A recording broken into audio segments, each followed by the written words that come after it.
must be Mustang day around my shop. I'm getting ready to pull in a Wimbledon white 68 Mustang.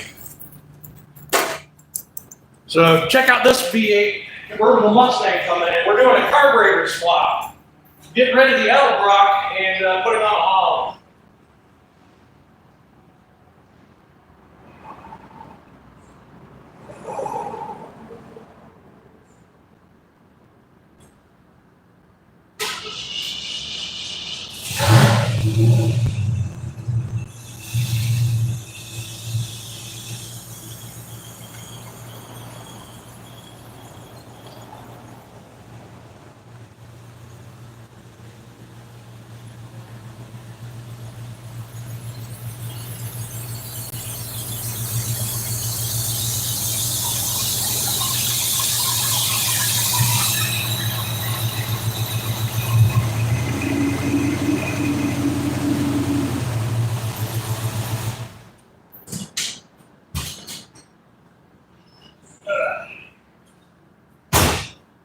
Out with the blue one, in with the white one.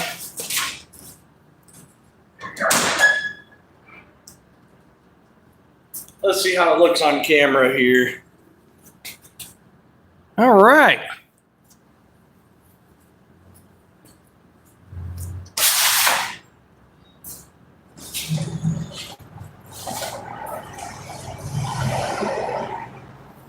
All right, guys, what we've got here is a brand new Holley carburetor. You know, a lot of people in the muscle car world, they way over carburate their cars. This is a relatively stock 302. It's a 4-barrel, of course. Mild cam, cast iron exhaust manifold, nothing elaborate. But this is what we like to put on top, right there. This is a 650 CFM Holley. So we're looking pretty good.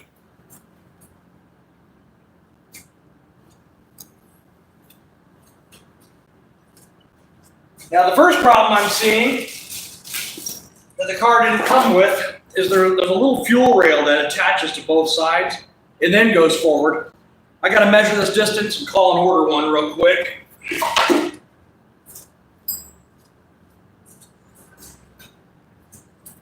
I think they only come in 2 lengths for these fuel rails, and that just determines if you have a metering block front and back. So this one will be the shorter of the 2 bunch. At about 8 5/8 inches.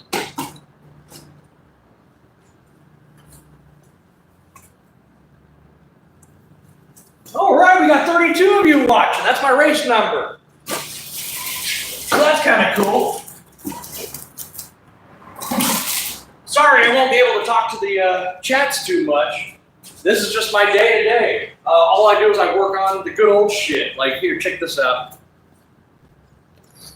Up on the lift, 70 GTO. Over, we got 515 horsepower. It used to be a 6-cylinder truck. Now it's got a 4-speed Willwood disc brakes. Under this is another one of these trucks, but it's proper. It's still got the 6-cylinder compound 4-speed. It's just a neat old truck. There we go. We can see the Holley in the picture. Yay.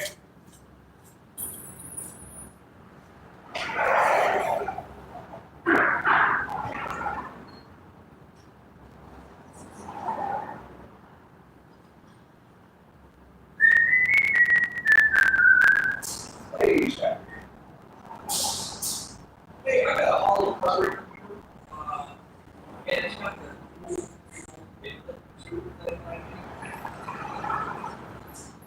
where's that one?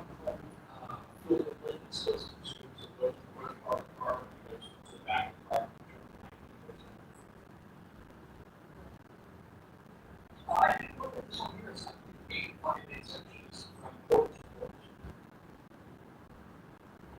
8 5/8. Yes, we have 1 nickel, 1 nickel, and 2 threaded pieces parallel to each other. 8 5/8. About 8 5/8.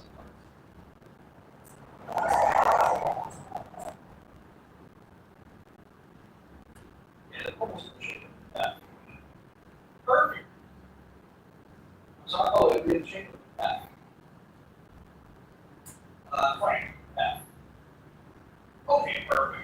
Yeah, I can just get one of those. That'd be perfect. Perfect, thank you much. Okay, yeah, good idea today.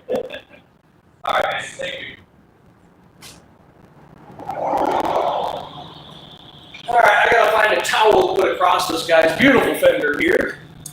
See if I got anything in the back of the shop. Holley, yay!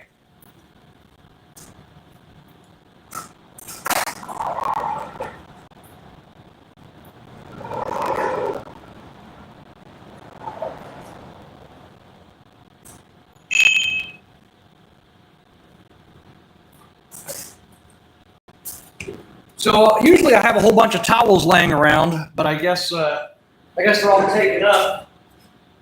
Before any of you guys ever put these on a fender, give it a good wipe down front and back. Even just a little bit of I think there's mainly just sawdust on here, but that could really etch away. If it's a black car, don't even touch the paint, it'll scratch. Let's see here, what do I have to clean up with?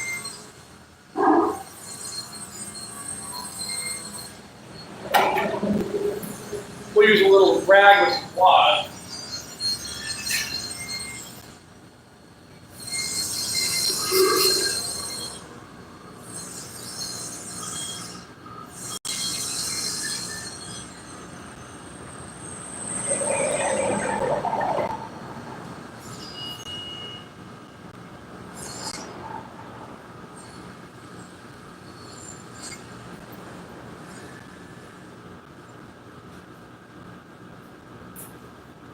Make sure I get good inside the crevices too, because one little speck of metal dust or grinding shavings or anything of that nature can really, really screw up the paint. Now I'm not putting on the fender just yet, because I need to be over here for a while.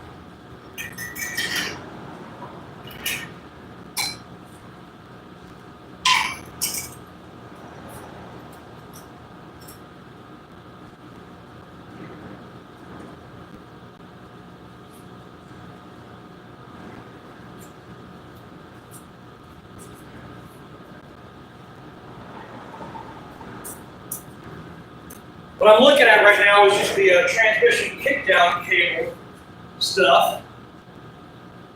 And we are looking really good. Yep. Fantastic.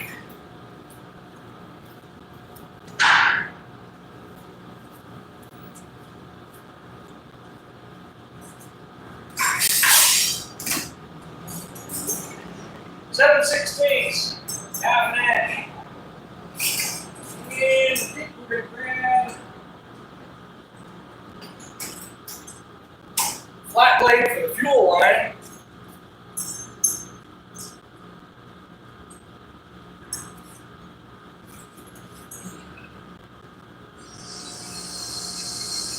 The reason why we're swapping this carburetor over, first off, it idles at like 2,000 RPM. I tried bringing it down, and it just gives me a whole bunch of signs of like a vacuum leak. Plus, I just really don't like the L-rocks. I recommend the Holley to you guys, and you know, the swell idea.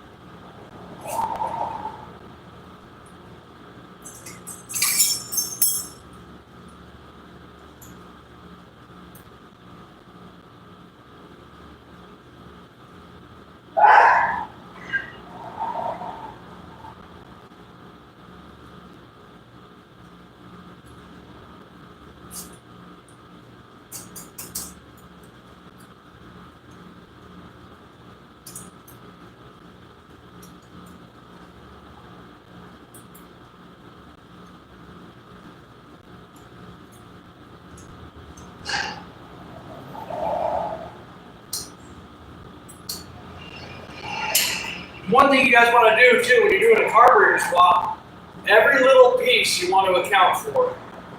Because even if I drop something like This was just here on the throttle linkage, just a little itty bitty bobby pin thing. If that drops down the carb, well, I'm out $6,000 for a motor. So everything gets accounted for and very carefully. So I just pulled off the throttle linkage. Before I pull off the trans kickdown cable, I'm going to hold this carburetor wide open to see where the cable is.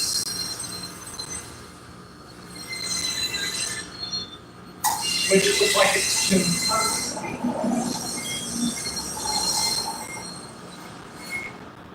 we're going to pop that off.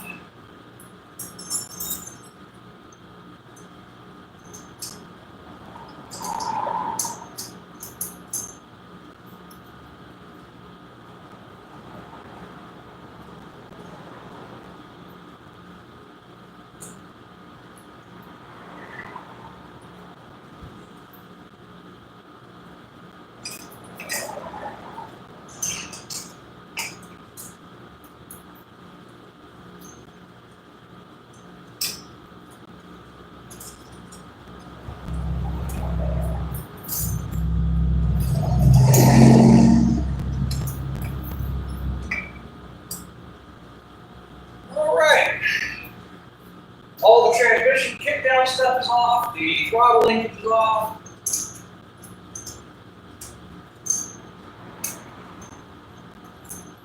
We're going to figure out why this thing didn't run so good. I mean, I know the other box is garbage.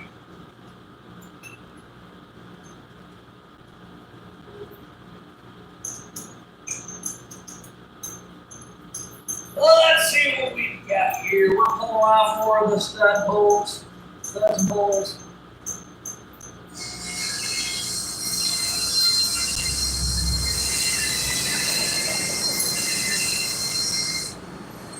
Also, another habit to make sure you don't do. These old cars are built pretty good and tough. But my elbows are never leaning on top of the fenders. I'm using just the very, very edge of the fender or down here where the hood sits. Because if you lean a whole bunch of those fenders, you'll have a whole bunch of whoop-de-doos in them.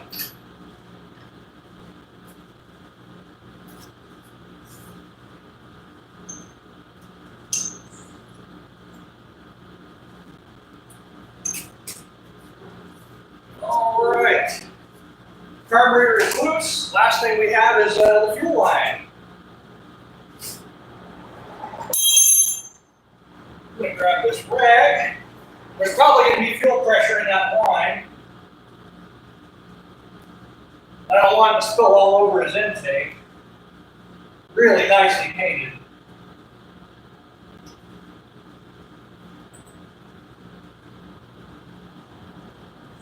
Ooh, there's a lot of fuel pressure in there. Looks like I might need another couple of rags.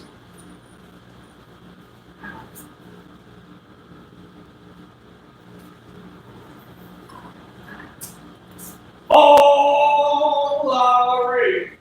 Oh.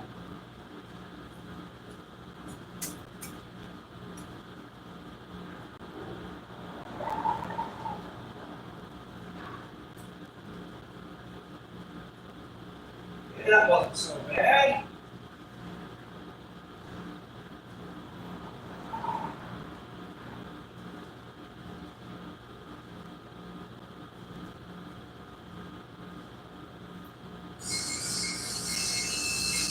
And there we go. Carburetor doesn't look too bad.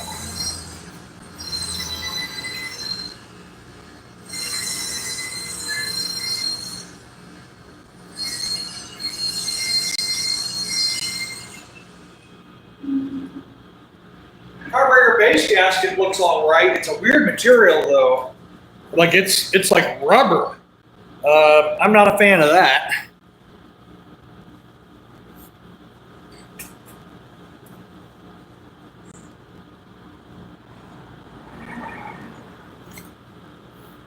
Yeah, it's a Felpro part number, which Felpro makes really good gaskets, but I've always liked cork and paper gaskets over that rubber. Now this is a brand new carburetor. You guys just saw me earlier take it out of the package. Something you always do with a brand new carburetor is check underneath, make sure there's no big scratches or anything that's going to cause a vacuum leak on the base plate. Hold the choke open with your thumb, open up the throttle all the way, and make sure that there's no little pieces like a screw or anything else that's going to fall into the motor. And everything looks really good, really clean carburetor. And the last thing I'm going to do too is just make sure that these 6 screws across the bottom are tight. These 4 can't go anywhere, but on some intake manifolds and some carb gasket styles, those 2 can. And if that screw falls in, you're killing the motor, like immediately. So let's make sure these screws are tight.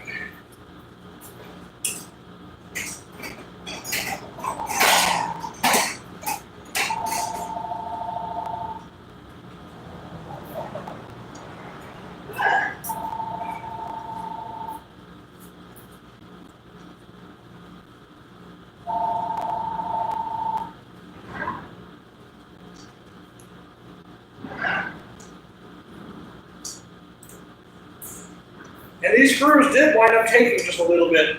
Not a whole bunch, but they took some.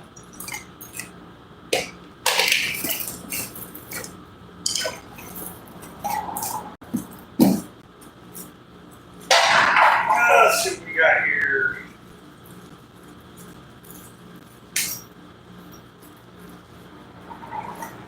There's the paper gasket I like.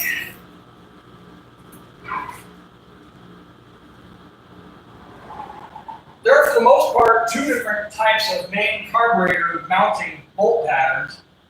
One's square bore, one's spread bore. Most everything is square bore for the most part. The intake manifold looks good. There's no residue on it. Now, next, I'm going to move this fuel line because it goes in. Well, shoot, it could go the other way. Let's see here. Yeah, if we're going out that way, we're going to be forward with that.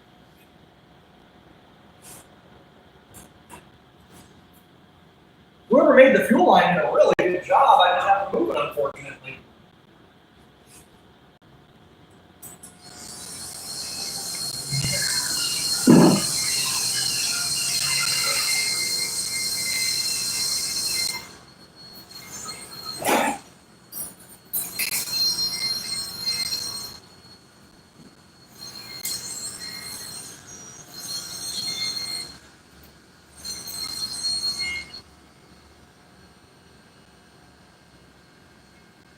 I'm also going to get a bolt to plug up the fuel line now.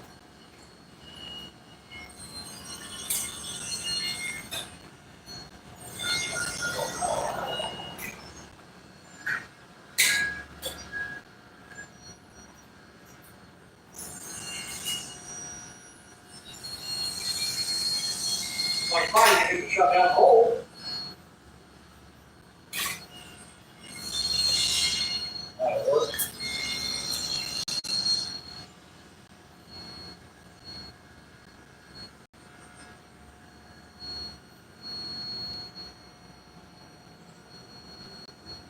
I've also got a rag on top of the intake, just in case I drop any nut or bolt. Hopefully the rag will catch it.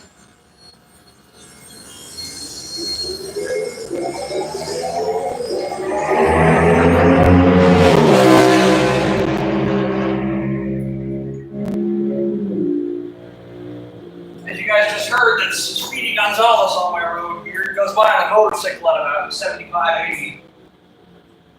This is an industrial road, so a lot of flatbeds pull out from tow trucks. Not the place I'd want to speed on a motorcycle.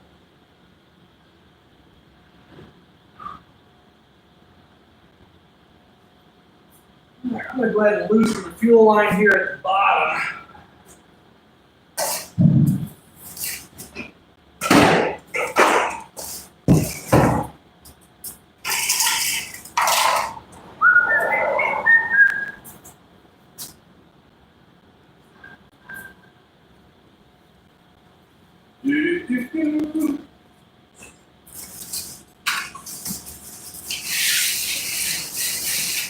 Let's see what we got here.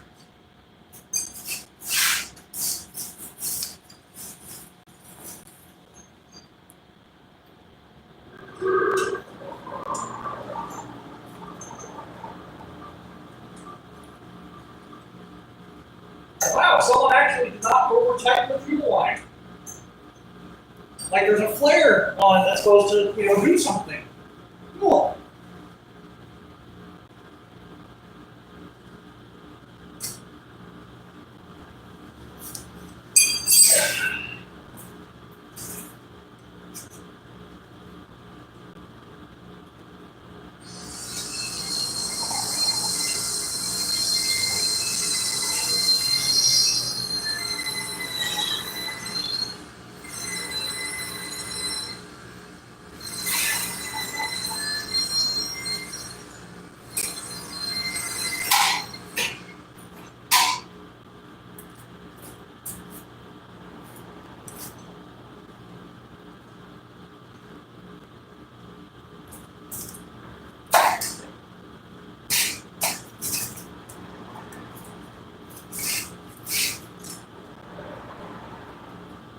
The fuel line's loose at the bottom. I'm just letting it all drain so I don't make a mess.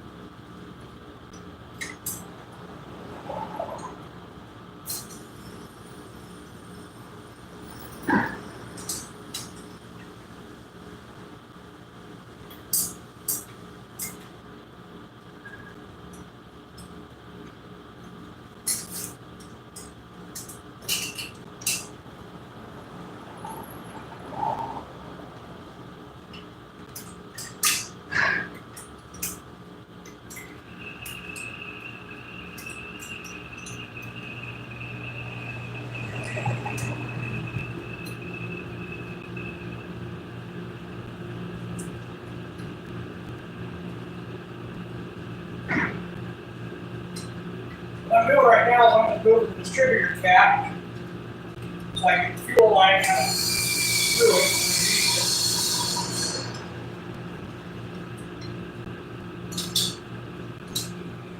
Good. Fuel line comes out just like that. Put the distributor cap back on. Looks really good inside.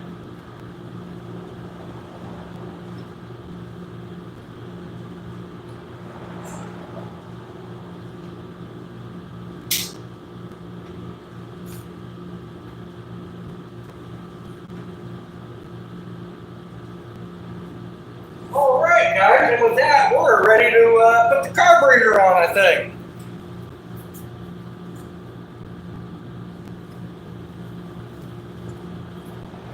Whoa, Larry! Whoa, whoa, whoa, whoa!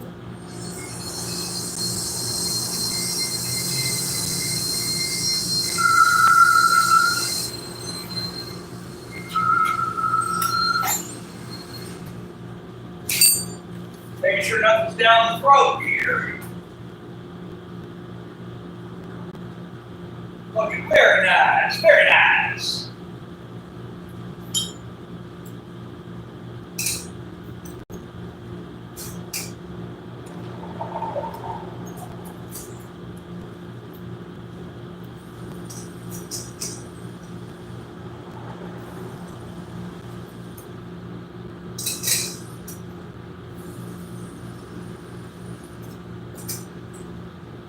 Excellent.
the carburetor has 3 of the 4 mounting bolts. I just got to do the transmission kick down cable mount and a couple little things in that corner over there.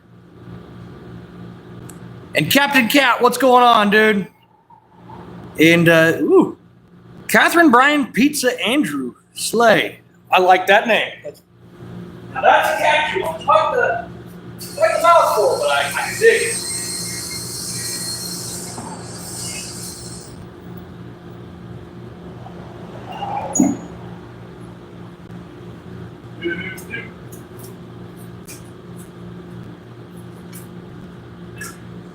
Okay, let's see here.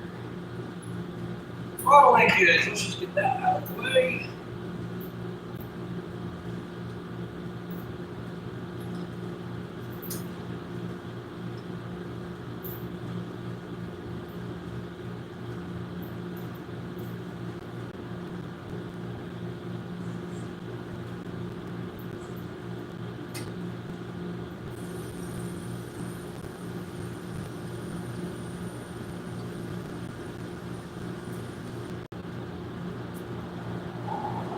Okay, we got a little bit of this carb to get off, which is the trans kickdown stuff.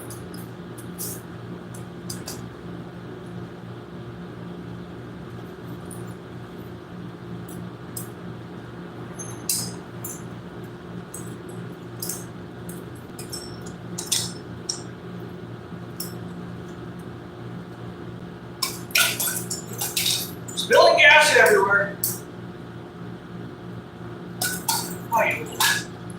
Thing.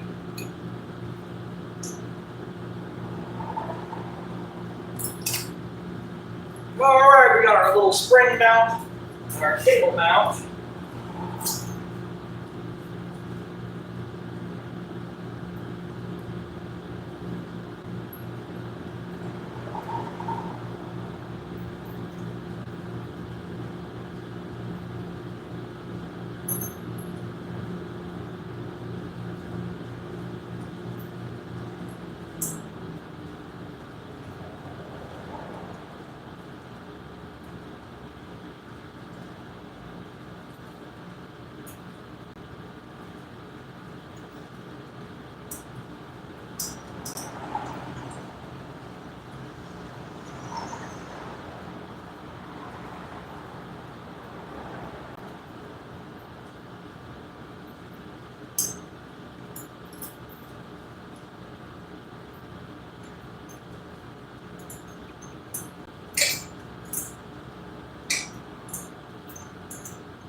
Just getting this all tightened up. I'm waiting for the parts store to bring me a fuel line fitting that I'm going to need, so I won't be able to fire this thing up anytime soon. I'll take a look through my inventory to see if I have one at least. But I don't think I do.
I'm taking the throttle linkage off all the way. There was a nail holding, using the car key. And on top of that, there's no washer on the other side. Which means the cotter key is taking up all the wear and tear. On a throttle linkage, you always want to be clear.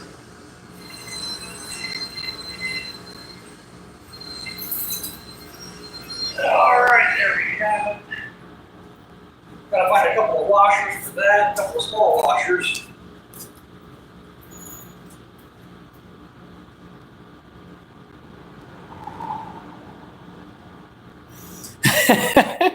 How did I know? It was just a lucky guess there, Dirty Socks. I mean, man, I wish I had the money for this. You know, it's a sweet car. It's an automatic transmission, unfortunately. Yeah, I'd rather have it be a 4-speed or a 5-gear, but it's a pretty neat car. Wimbledon white, proper wheels. I mean, it's just a neat car. It's a new customer of mine. He just kind of found me. I saw all the old cars out front and decided to stop in. Real swell guy. He just bought the car, and he got it delivered to his house all the way, I think, from New York State. The thing just wasn't running really good at all. So that's why we're doing the Holley and checking it soon.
Alright, found a couple of washers. They're not the prettiest, so I'm going to go ahead and wire wheel them off real quick.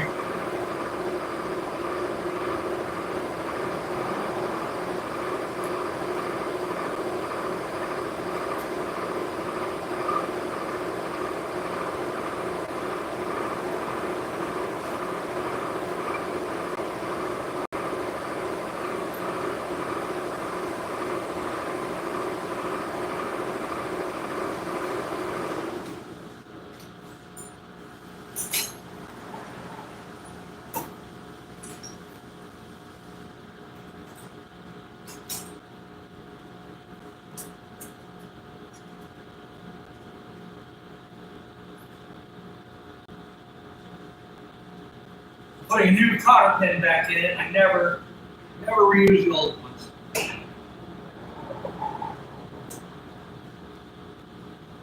Okay, throttle linkage looks good. I'm just going to take a feel of the pedal. Make sure it's not sprung too tight.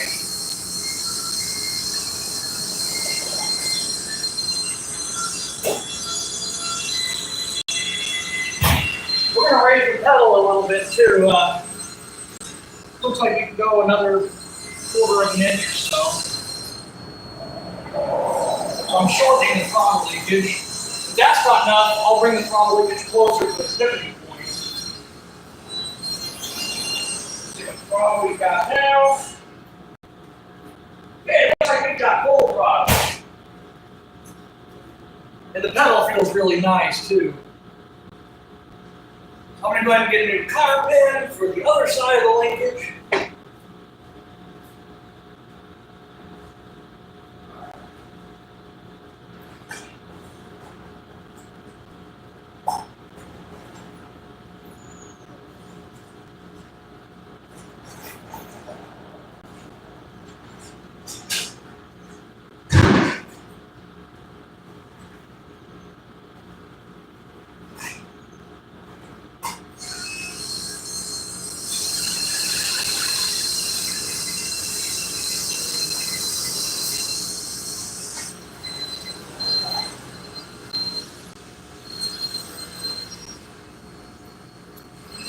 I got a new cotter pin for the other side. I found one that was pretty short, but I'm gonna have to cut this one down a little bit. I just don't like it too long.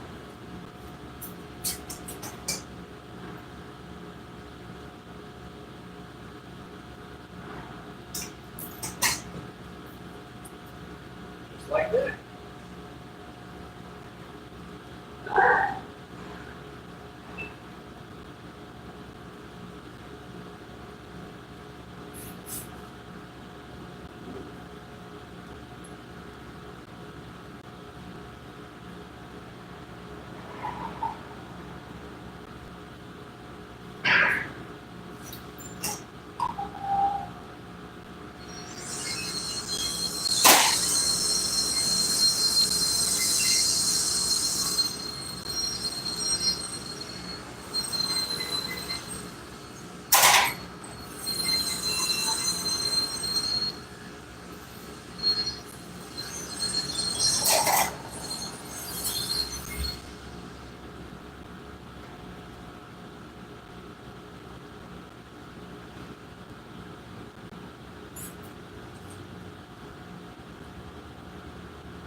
Okay, the cotter pin is on. Throttle linkage is on. We're going to go ahead and tighten this puppy down.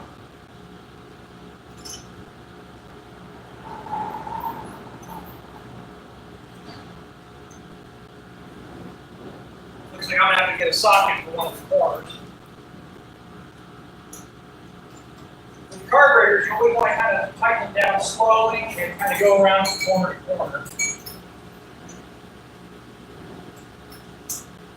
And they don't need to be all that tight. You know, I'm just using a short wrench here. I'm about ready to grab a short quarter drive ratchet.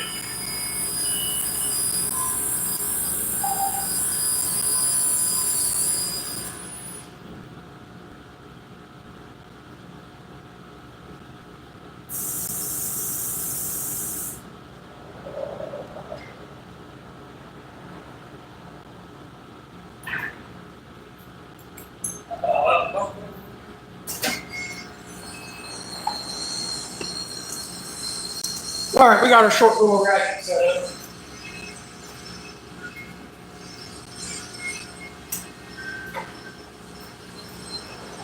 And I'm probably only going to like 7 foot-pounds or so. They don't need a whole bunch.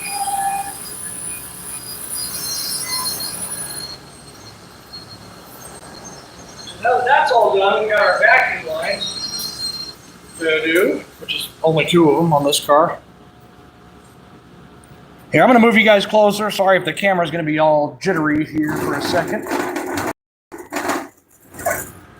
And let me put the camera up a little higher.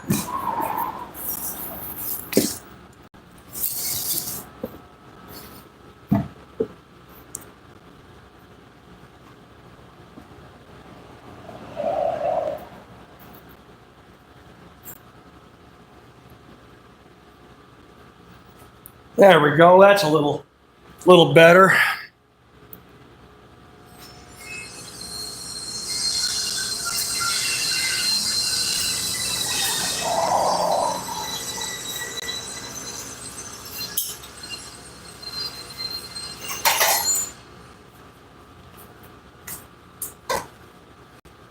On the Holleys, the vacuum advance is over here by the top of the float. Try to run the vacuum line through here all nice. And perfect.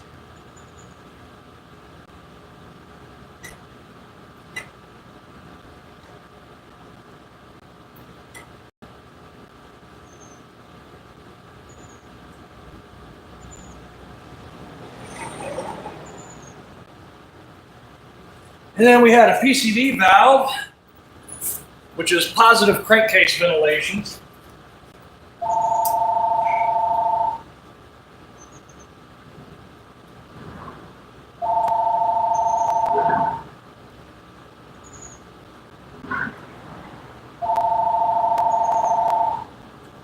Looks like we need about 1 inch longer of hose.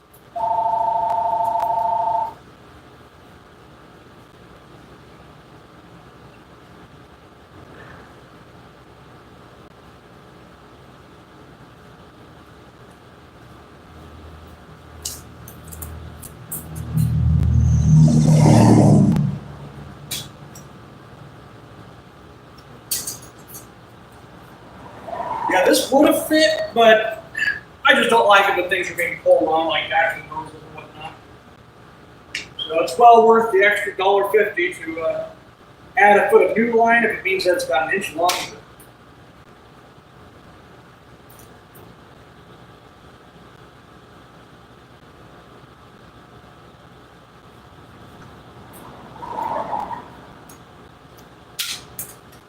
All right. We got our fuel hose, or not fuel hose, our PCD hose about an inch longer now. Now it'll fit good without a kink.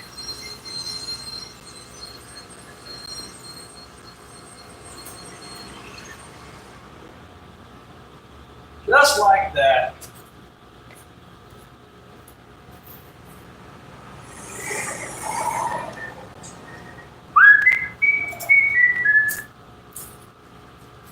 Well, guys, if I had a fuel line here, I could make this thing run. But I don't have a fuel line here.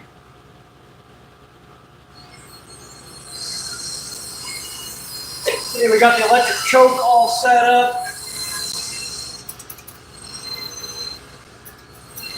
It's sprung a little bit heavy. I'm going to go ahead and take some of the electric choke tension out. Which on these Holleys is real easy. Let's get you closer here. Do.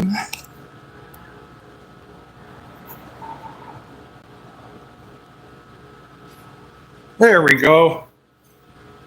So for me to loosen the tension on the choke, and you can probably hear that it's sprung pretty tight. The choke is cold.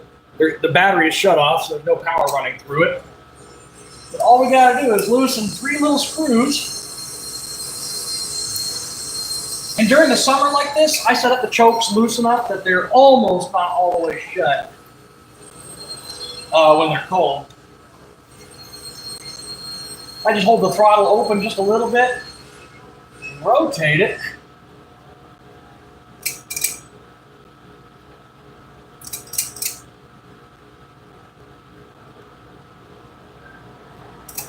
There we go. Now the choke just kind of flaps around a little bit in there. I think that's going to be good to start out with. And I'm just looking at where the throttle is, and if I open the throttle, open the choke. And this is kind of cool. So you guys can see here, that's the choke all the way open, the throttle stopping it right now. But being that the motor's cold, if I open the throttle, it springs shut. And I just want it to be just almost all the way shut. They're very loose. So we're going to go ahead and tighten the choke. I think that'll be good enough to get us in the ballpark. You're supposed to set the chokes for summer and winter. During the winter, the chokes are a little bit stiffer. Therefore, they take a little longer to open.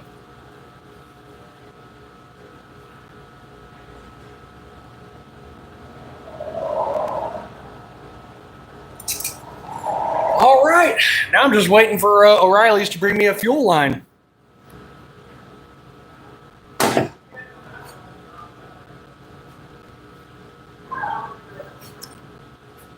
Oh, and here, if you guys want to see something stupid that I'm working on right now.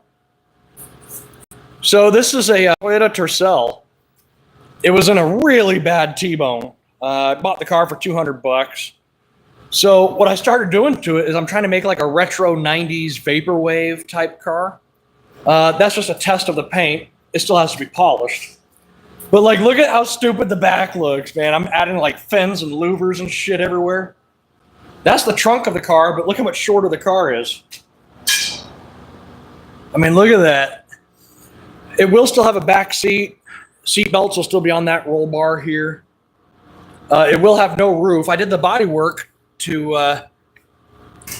like hide where the fender had this big opening. But it's like the most ghetto body work, dude, for real. It's legitimately spray foam and fiberglass reinforced filler, and then Bondo and body filler on top of that. This is what the fiberglass stuff looks like. And this is corrugated roofing. But I just thought it would look kind of cool. The whole car is going to be like that aqua color with pink and white. And then over here, I'm having a big sticker made that says Beatnik. And I'm hoping that the curvature here of the roofing will just kind of make it look retro and kind of fun. These are fender flare pieces off my 91 Subaru, which I've off-roaded. I had to cut the fenders to get bigger tires and stuff in there. But that's one of my piece of shit projects. And then the other project of mine, well, it's not really a project. I've been driving it for years.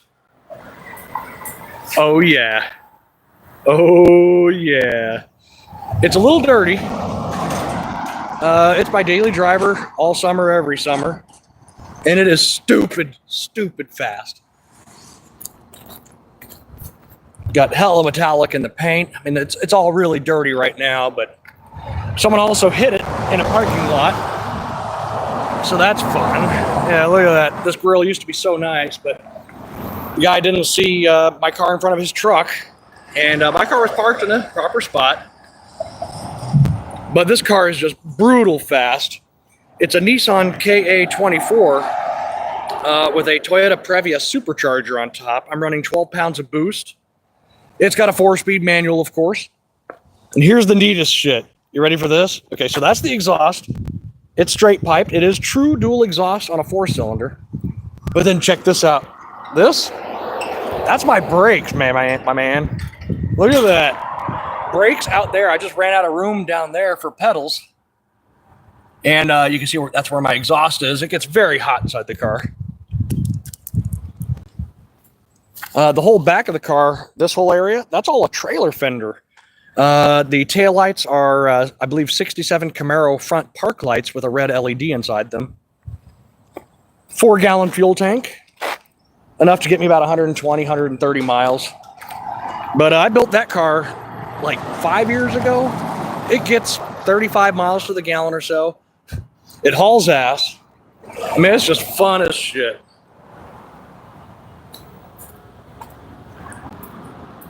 Well, I wish I had more stuff to show you guys. I'm just waiting on a fuel line here for this car. And I think this customer is going to be ready to go. Let's see, what else do I have in here?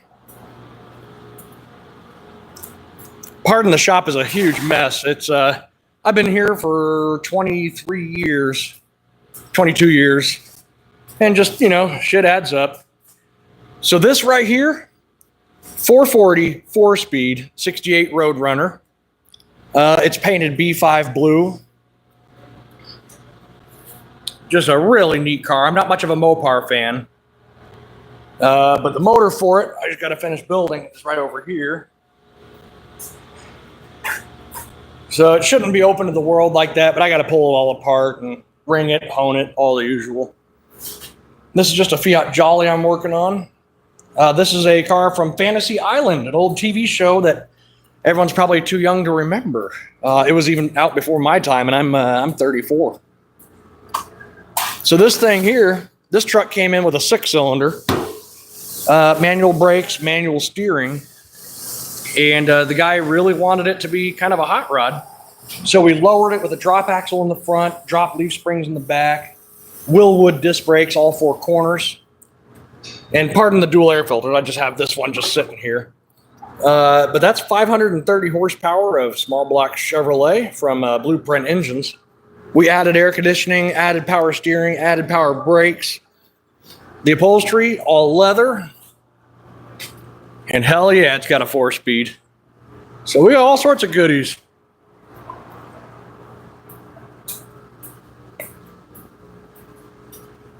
Ba ba ba ba ba.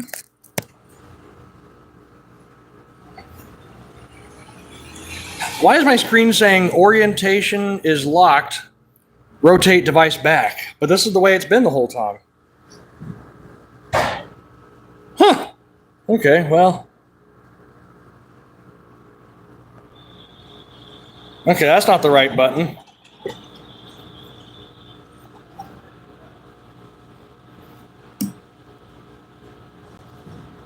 Do-do-do. All right, let's see here.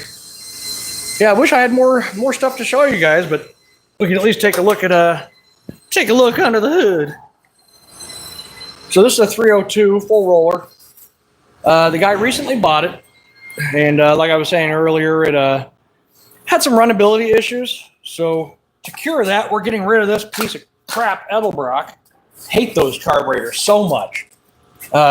When they work okay. They never work great. What does work great is them here Holley carbs. This is a 4160 600 CFM, which is going to be perfectly fine for a really mild 302. The unfortunate thing about this car, it is automatic. So that's kind of, lame. But really nice car. This color here, I believe, is called Wimbledon White. Real swell car. But yeah, pretty nice under here. Could use a little bit of wire management. But it's painted just super nice. Looks like a lot of things were powder coated. The guy bought this thing for like 30 grand, which I think is a pretty darn good deal for how much work has been done to this thing. Unfortunately, the floorboards have been replaced, which over here where I live, we don't get rust on cars. Like here's under a 70 GTO, and there is just no rust. I mean, you can still see the undercoating and everything. Kind of hard to see because I got this big thing here to keep oil from dripping on my car. But yeah, look at that. That's the bottom of the original fuel tank. We just don't get rust over here. So this car, being that it came from New York, had some rust issues. So I'm curious to see, really what the metal looks like around the wheel openings. But yeah, so this is pretty much my daily life. I do this all day, every day. The good old stuff. And then, the freaks of nature that are mine.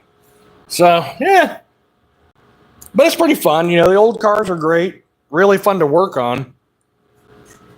But the only problem with the old cars, working on them and doing this for a living, is if I need a certain part, either A, it doesn't exist and I have to make it, or B, I have to wait to find it, on eBay or scour the internet. Like recently we had a 49 Dodge here, and it needed a new brake master cylinder. Well, we couldn't find one anywhere. So what I wound up doing was taking apart or going through the parts catalog and finding a master cylinder with generically the same length and width and bore diameter, and took it apart to build rebuild the master cylinder for the 48 Dodge, 49 Dodge, whatever the hell it was. And that worked out good. So that worked out nicely.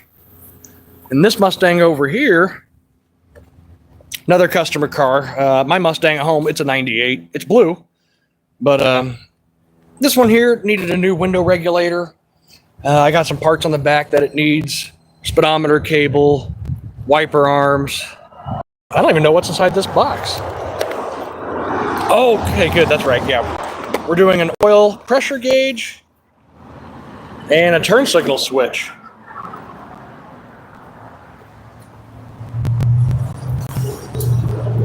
So there we go. There's a little tour of my little one-man shop.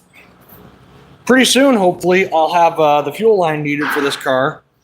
It's just a little metal line that goes from the front of the carb to the back of the carb and has one outlet, so I can run a rubber hose down to the pump. And then we can finally hear this thing run, because I want to hear how this thing runs with a nice new carburetor on top. So that'll be neat. So yeah, stick around. We're going to make the thing run and all that good stuff. For now, I think it's time for some water and a cigarette.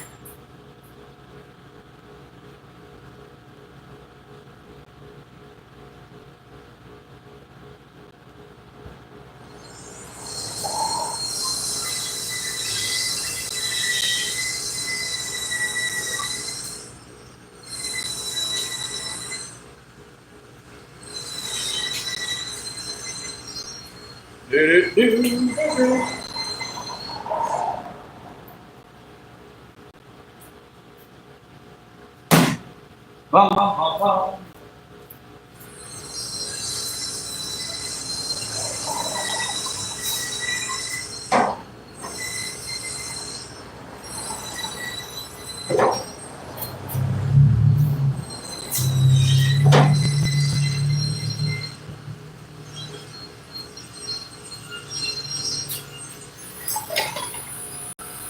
We're gonna put the little lid back on top of the carburetor for now.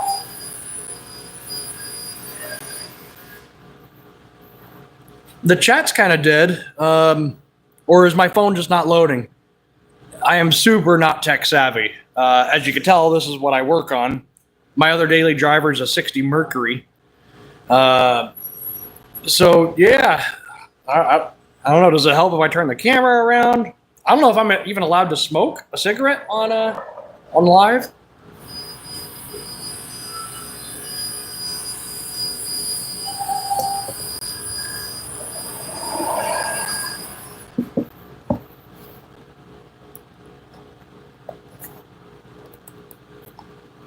How the hell do I tilt my phone here?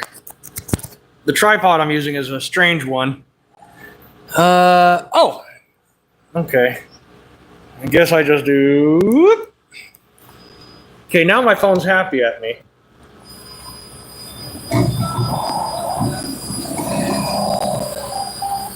There we go. Is that better for the viewing?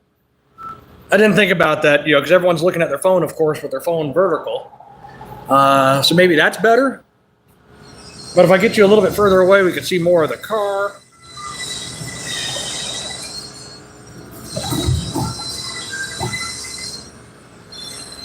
There we go.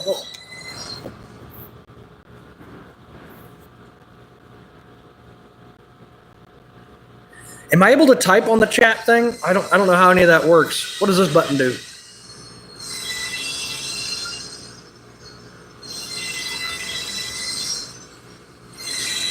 There we go. Okay, I just changed my chat settings. I didn't know I could do that. But chat filter, what is? Show every message, including potential scam. Okay, that's good enough. That'll have to do.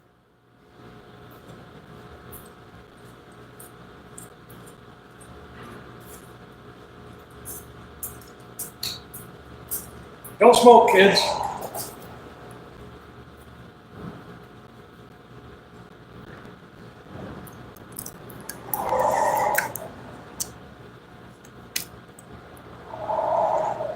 So I see people on like live streams, they always have like music on in the background. Is that like a thing to do so you know the video's not frozen or what?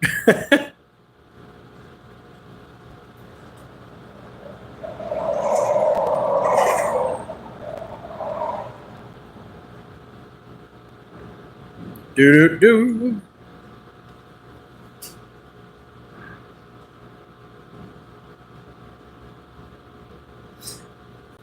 Yeah, so this is the second time I've gone live. Yeah, don't really know what to do or what not to do. Let's see here. If I turn around the camera, is the video quality like a lot worse? That way, I mean, at least now I can see it. I can like talk to you guys, eye to eye. Because just earlier I had the camera facing the other way.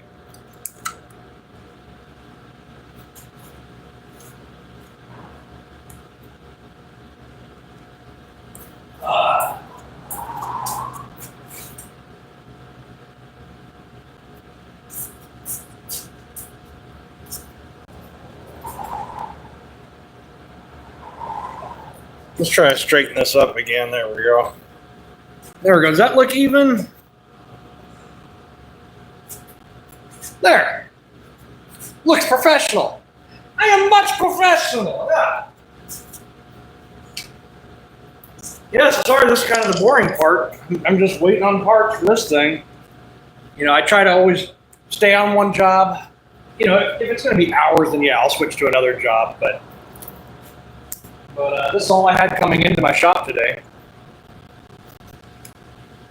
So it should be a pretty lax day today. Oh, I almost dropped the camera.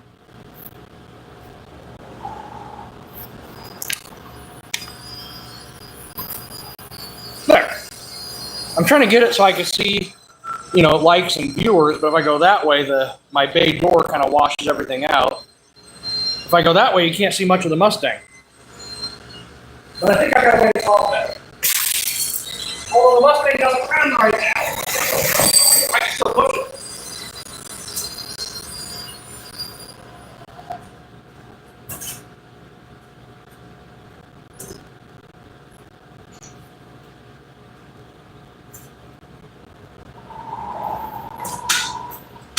There we go. That should be a little bit better. Now we got the best of both worlds here.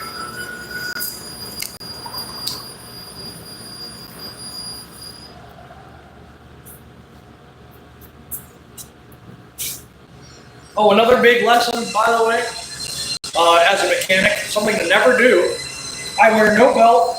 I have no pocket knife, no wallet. So in case I do lean on a car, there's no fear of scratching it. I even make sure that my pants don't have like these metal buttons or anything on them. Because, you know, jeans on paint won't hurt it any. But if you have a screwdriver in your back pocket, it will cause a lot of paint damage and money out of your wallet. Which, you know, that's no good.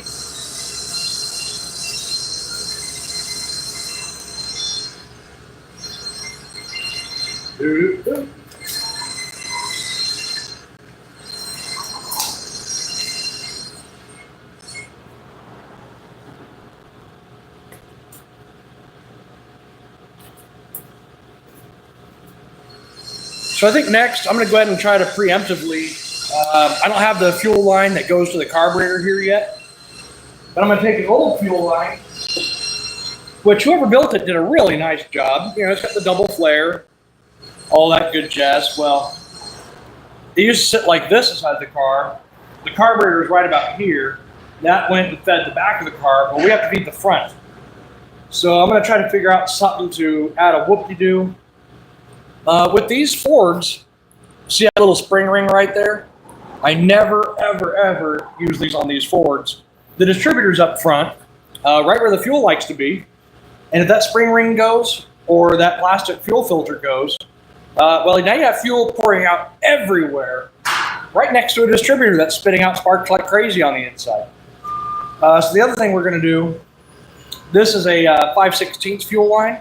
We're going to order a Napa part number 3032. That's exactly like this filter here, but it's metal and 5/16. 3033 is the same filter as this, but metal and 3/8 inlet and outlet. So we're going to go ahead and I'm going to order one of those right now.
guys, we're almost back in action.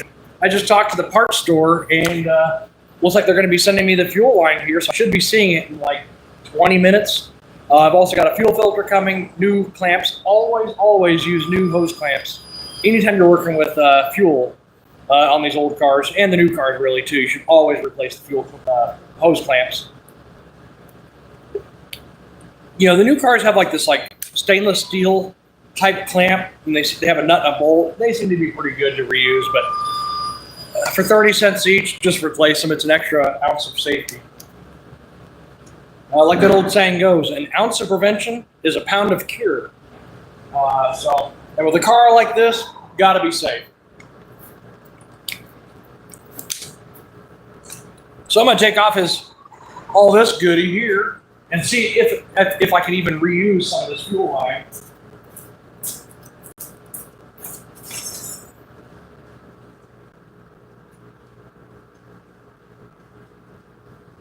And I gotta see if someone did a double flare to the other side like they're supposed to. You know, although a single flare works fine, the only problem is when you do a single flare, it's pretty sharp and you can cut the fuel line from the inside.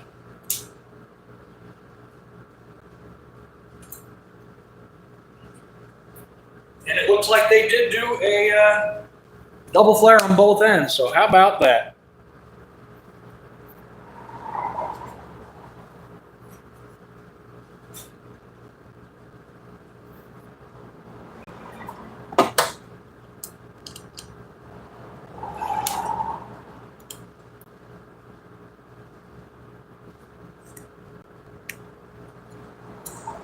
All right, we got our little, there was a little clampy-doo, kind of beat up too. I mean, look at that thing. Someone kind of cobbled that together. So I'm just gonna fit this back on and see if I can reuse some of this metal line, because it's made nice.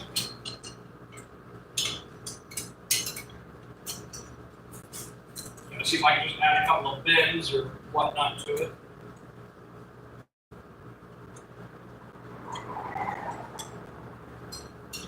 Looks like we're going to have to move that distributor cap again, maybe.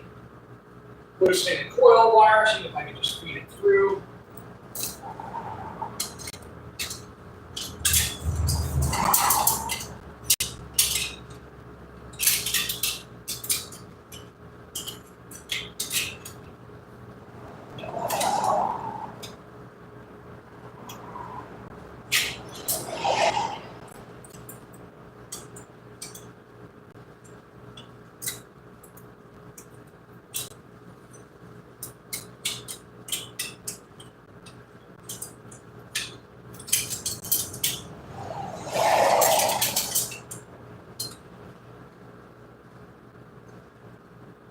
Okay, so that's what it wants to be.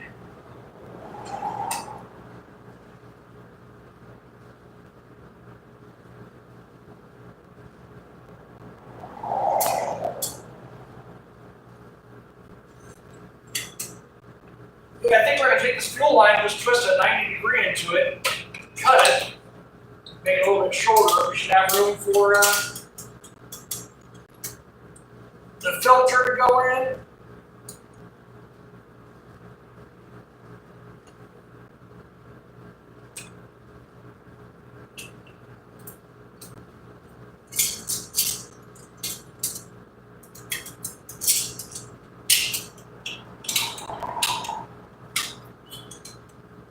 Yeah, so if it wants to sit in the car like that, we're going to take this piece and just move it over that way, I think. I think that might be the best way to go about it. It's a 68. Wait, yes. Okay, so I'll tell you the quick and easy difference to tell if it's a 7 or an 8. Let me see if I can pan the phone down here. So you see the side marker light right here? That's really the only difference between 7 and 8. 68 had the side marker lights. So I don't know if the same goes for GM and whatnot, if that was like a regulated thing. But at least with these Fords, 68 had side markers, 67 did not. That's how you could really quickly tell.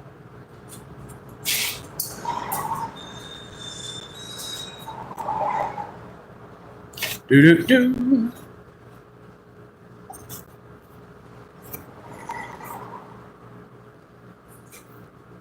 Here, let's see if I can get the camera closer again. So I'm going to be doing some fuel line work. Not like you guys will be able to see too much here, but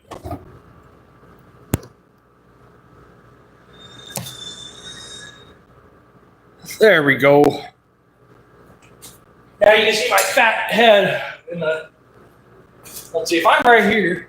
Oh yeah, you guys can see. Okay, hello. Oh yeah, so I'll be back in a minute. I'm gonna bend this a little bit, make a couple of cuts, and flare the end again. We should be good to go.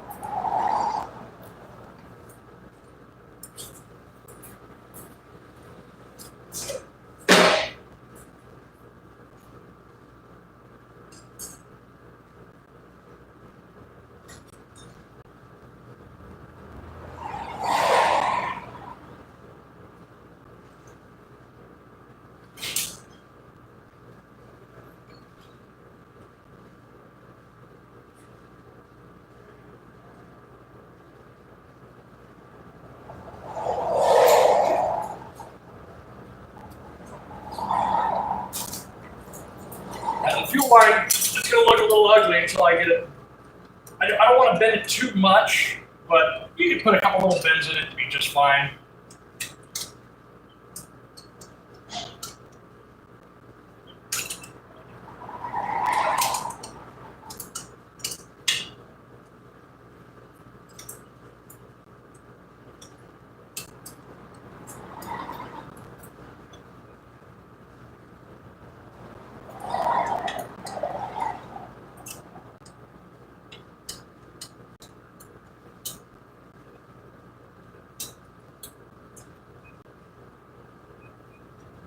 So now that I got it bent to an area that I can kind of work on it, I'm just going to lightly bolt it on and then do some more bends as needed.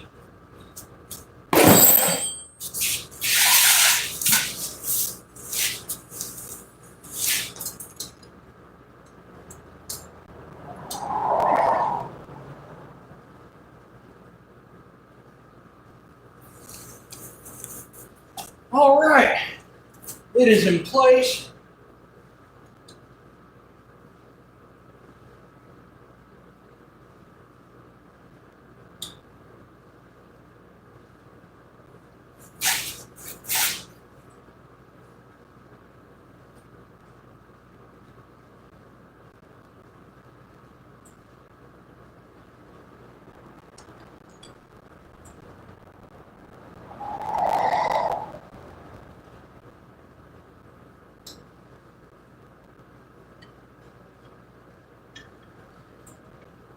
Looks like I just got to bend a 90-degree into it.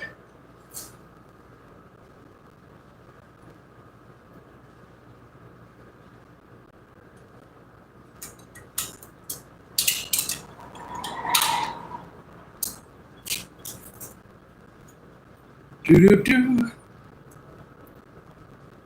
Oh, you got a 6.6 in your shop today, huh? Oh, nice. Okay, so you're definitely more of a veteran than I am on the old cars. I've been doing this for about 20. So I was asked to leave my public high school when I was about 13. Went and got my diploma elsewhere, homeschooling, and I've just been doing this ever since. So you specialize in classic cars as well, too, huh?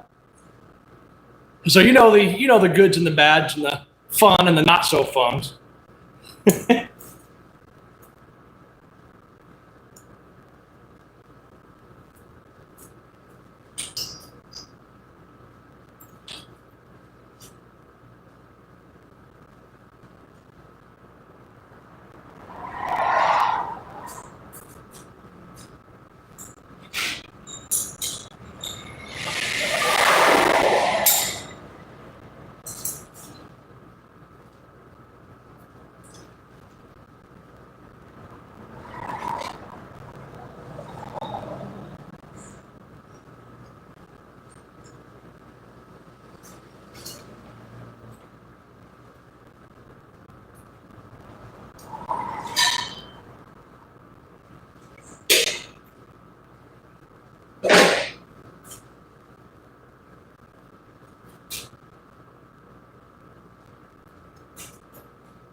Oh, just Mustangs, huh?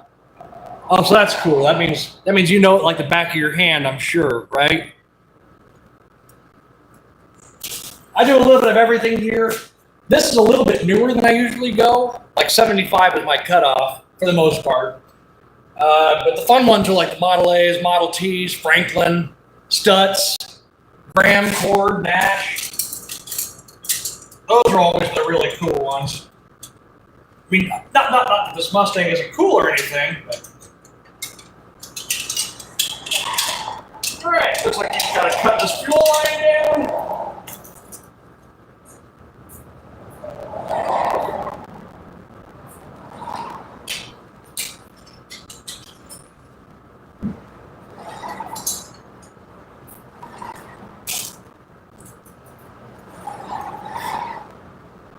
So for fuel lines, I've had this little imp pipe cutter forever. I believe my father got it in the 70s when he became self-employed.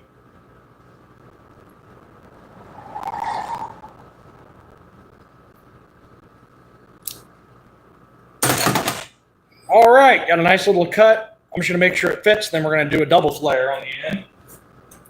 Like I said earlier, a single flare is fine because I'm going to a rubber hose, but the single flares, they're just kind of sharp, and they will cut through that rubber line eventually. And that makes me nervous.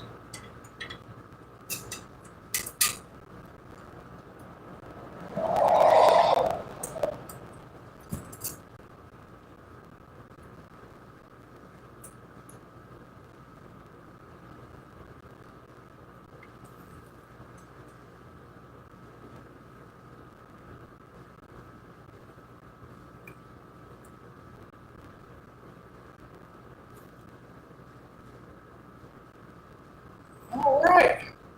I like the angle that thing's coming out. It's clearing enough. I got room to advance and retard the distributor.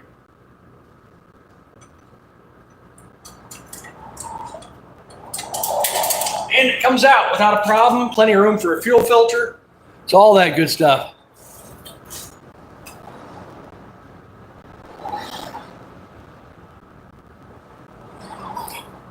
Yeah, no, I'd rather just buy it real quick. I mean, it is fun to make lines, but someone else already made this and they did a pretty good job. Just needed a couple little whoop-de-doos in the end to go from the Edelbrock to the Holley. Plus, I don't have room indoors for this one night, so it's got to be done. I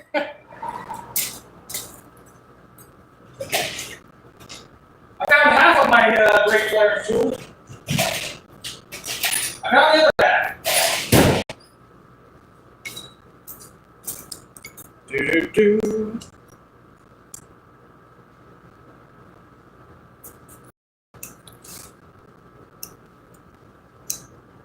Especially, when you make fuel lines, especially like with 3/8, it sucks so bad to get like 2/3 of the way done or almost all the way done with 3/8 fuel line.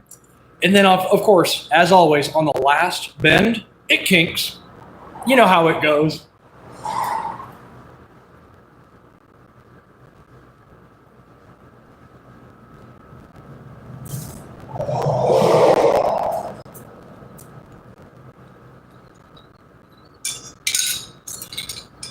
Yeah, we're going to do our little flare goodie.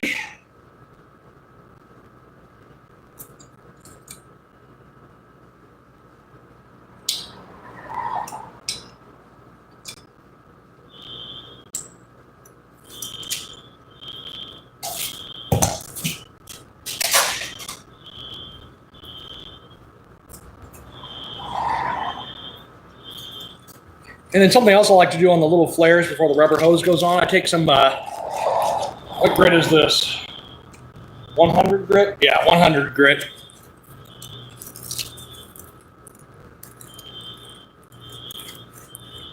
And Motor World, this is a 68 here.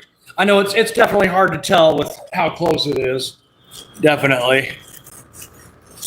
But here, let me scoot the camera back so you can see more of this beautiful little gem.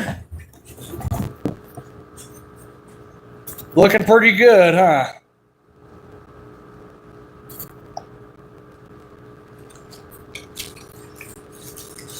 So I'm just using some 100 grit on the end of the fuel line where the flare is, making sure it's nice and round. Won't cut the fuel lines at all.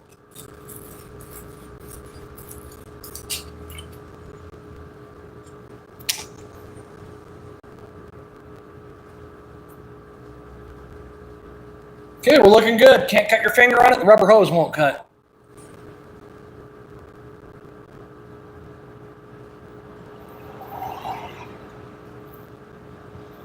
Oh, been there for 2 months yet? So it's like you get ready for it to leave, you call the customer, and then something else goes awry with it.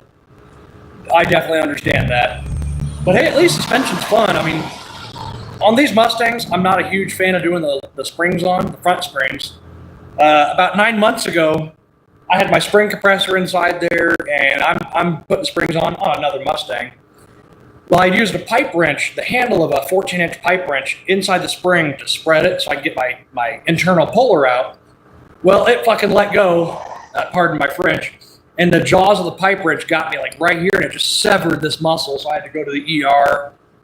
I love suspension work, and at least I didn't lose my teeth or my eye that day. But man, spring compressors inside these ones they're tight.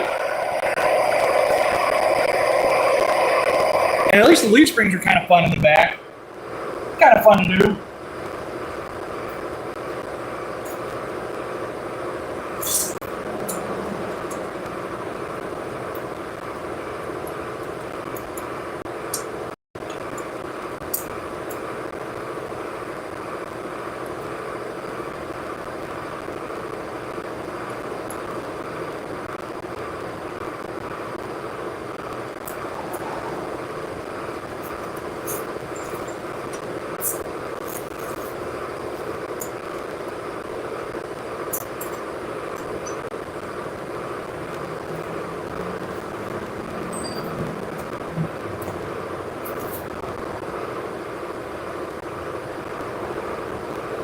I'm pretty happy with where the fuel line goes. And hello to all 30 of you, man. That's crazy. I mean, usually my channel is like remote control cars, mainly built out of Connects. But truth be told, I'm trying to get my hours up so I can try to at least get monetized and maybe get noticed by Basic Fun, who owns Connects. And so I figured going live on my day-to-day with my business here would be a good way to rack up a few hours and hopefully entertain some people. If I have anything to teach, hopefully it's good. There, I'm gonna get underneath and tighten my fuel line.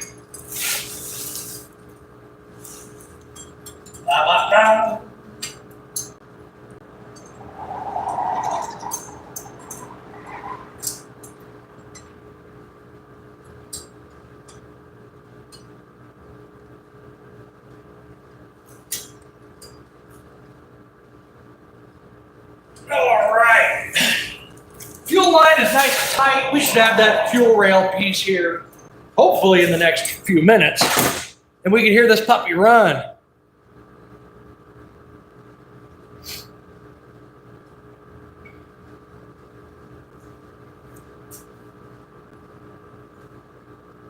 Give it just a little bit more bend. But I think I still may build a new fuel line. I don't know. I'm just really picky with them, and I don't like it when they have some little whoop-de-doos.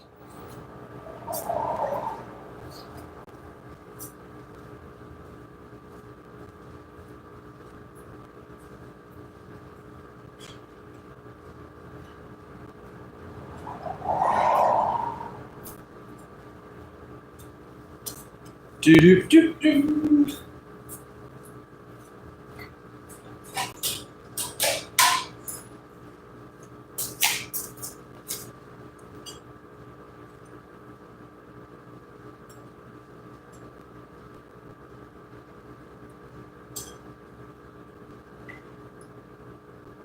Okay, we're looking pretty good.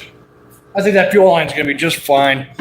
On one of the 90 degrees, it did pinch down just a little bit, but it's not like this motor is going to be requiring all that much fuel.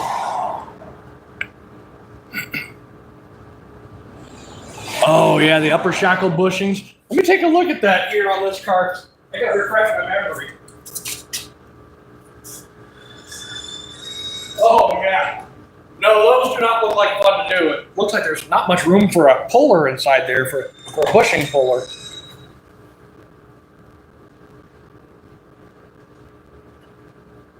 Do-do-do-do.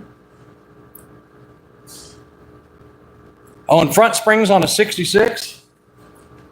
Yeah, one thing I would definitely advise, I mean, I'm sure you already know, but the little pivoting piece that's under the spring itself on the upper control arm, I always like to buy those preemptively because everything's going to be out in your hands anyways. It's just the cost of the parts to the customer or out of your own pocket. They're pretty cheap, it seems like.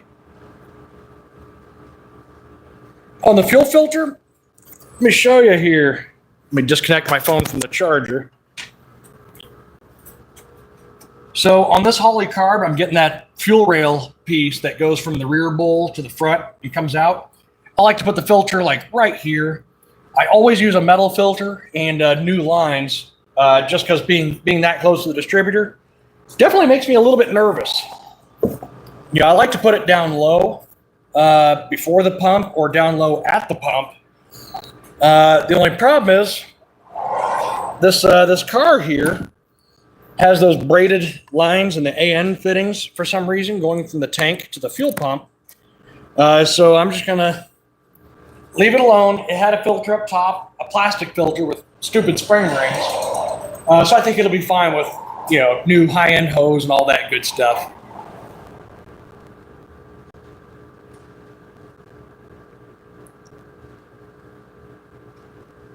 Oh, definitely. Yeah, no, I love the Mustangs and all, but definitely GM all the way. Like how does that do it for you?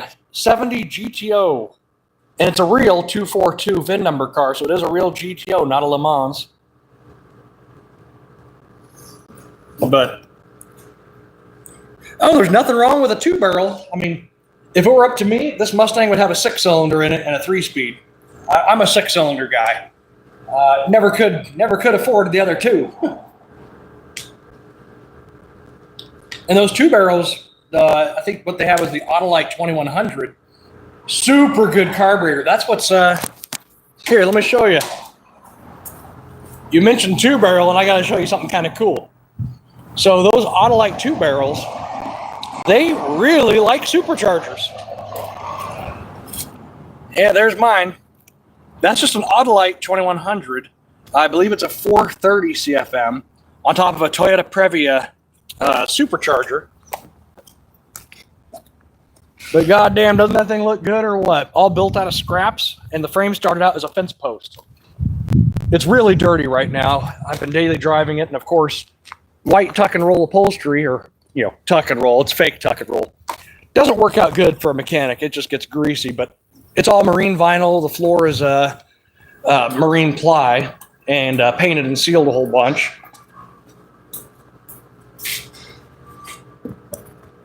And no, I guess it must be my camera switching things around. It's just a normal, left-hand side drive. Normal American Mustang. If it was right-hand, that'd be cool as hell, though.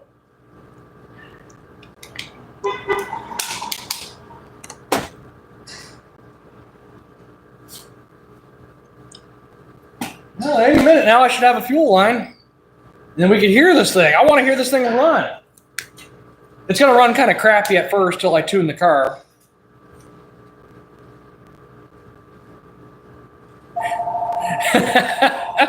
Not exactly. Yeah, no, us guys, we just, anything white clothing wise just gets annihilated.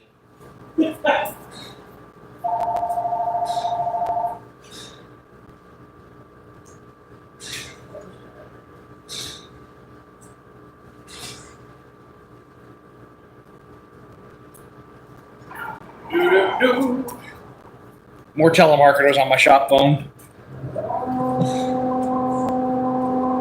Yeah, back when I was in high school, I used to be a lot fitter than I am now. But I used to do the whole like James Dean thing where I'd wear the white T-shirt with cigarettes rolled up in the sleeve. Well, I was old enough to smoke. We'll just say that. And boy, I would get inside any of my cars, put the seatbelt on, if they were new enough to have seatbelts. And by the time I got somewhere, I would take off my seatbelt and there'd be like a tan stripe from all the grease from all my other clothes. Oh. Okay, well, maybe I don't pick up sarcasm so well. I ain't the brightest bulb on the tree. Or hell, maybe you're just too clever for me, I think. Which most people are. I always take things at like face value and I'm like, no, it's this way. And people are like, we're just screwing with you. I'm like, oh, okay, cool.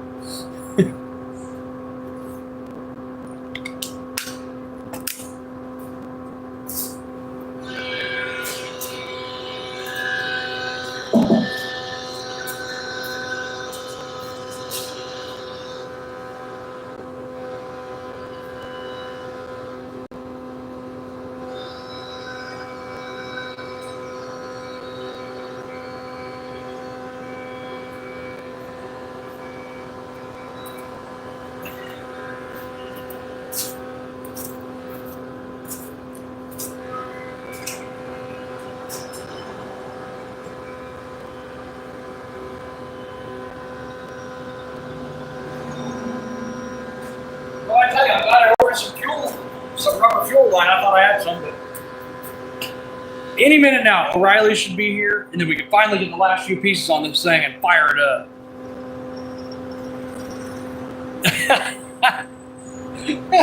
Okay, that's a good one. I'll try to remember that. Kind of reminds me of like a shirt I saw on like one of those Reddit video things on YouTube.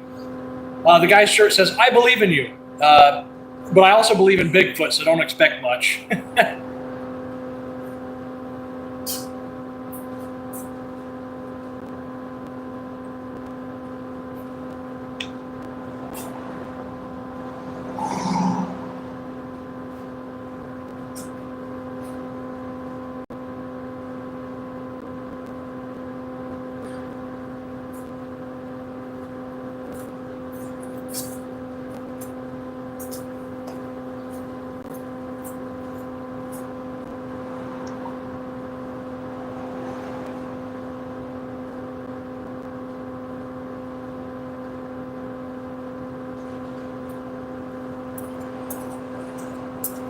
So one of the best lunches out there, believe it or not,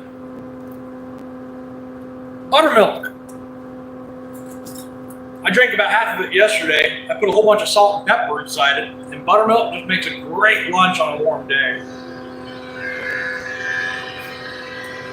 Yeah, it's good and salty, peppery.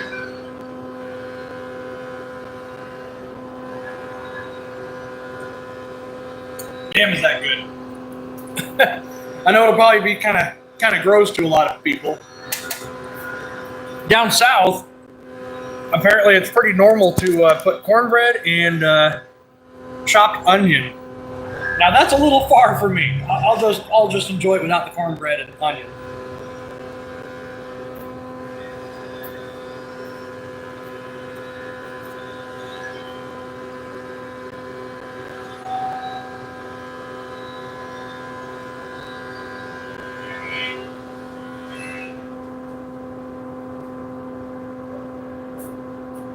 Oh, Larry.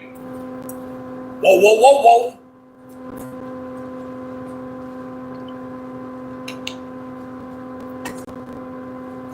That was Tony Clifton, by the way, if anyone doesn't know what that reference was. Well, Tony Clifton from the Jim Carrey movie, Man on the Moon. Awesome movie, by the way.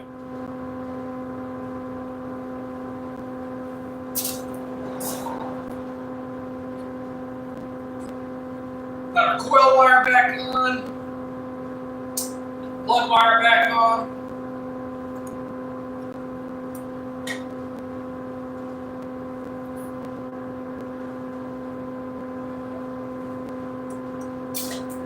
PCV valve back where it needs to go. So yeah, we're ready for some rubber hose and a metal fuel line piece.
Well, I guess while we're waiting on the fuel line piece, I can take the stud out of the old carburetor and see if the air filter fits good.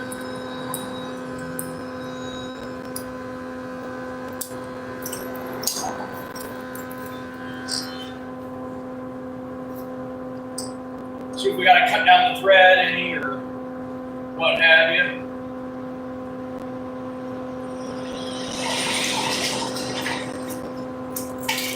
New gasket.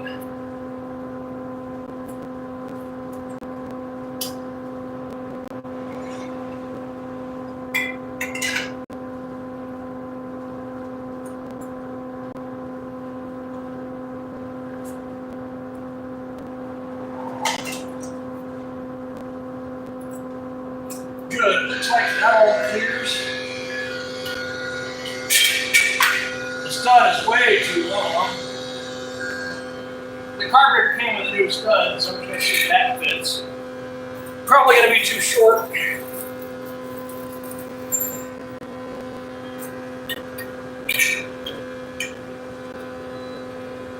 Well, maybe not.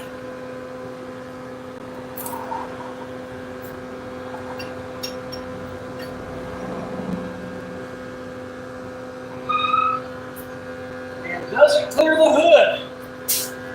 I'm betting it will. Oh yeah, we're just barely above the fender tops.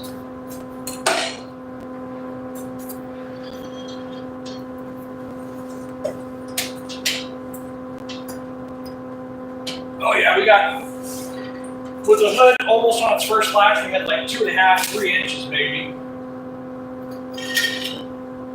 But this stud is a little bit short for my liking. I only get about 4 or 5 turns on the wing nut on top.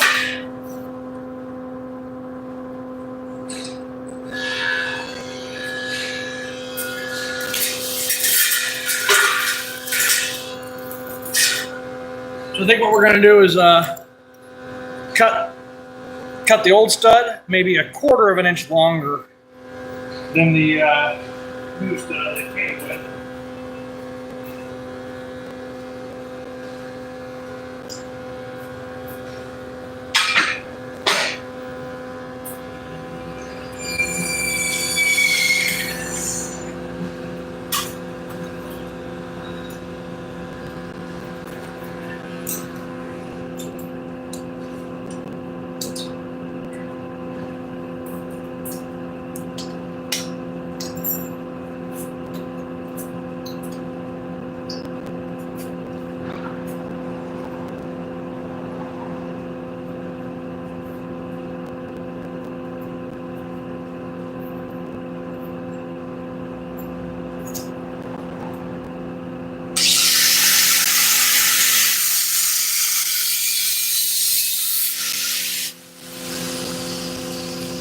There, just like that.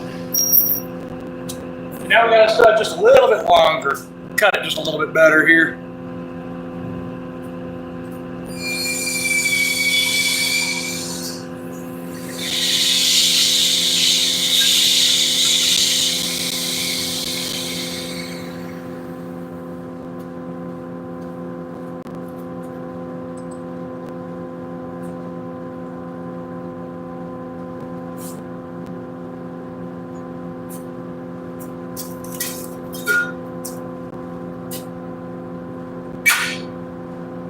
There we go, that's better.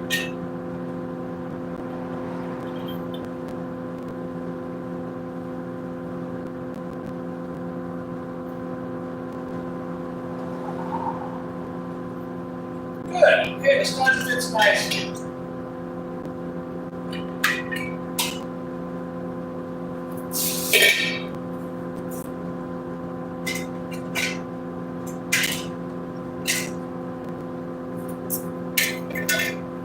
And once this thing gets up and running, which still waiting on parts, we're going to go ahead and check the timing on it and see how we are. It's got electronic ignition, which I don't really like. I'd rather have it have a set of points, but whatever.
the spark plug too, just see how she was burning first.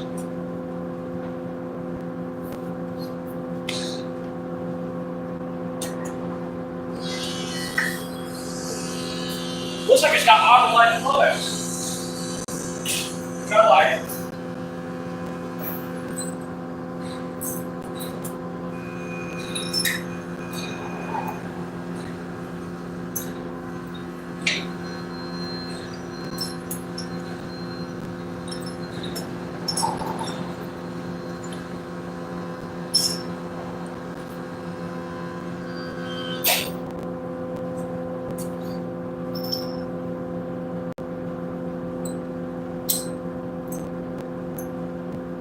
Okay, let's see how tight they are.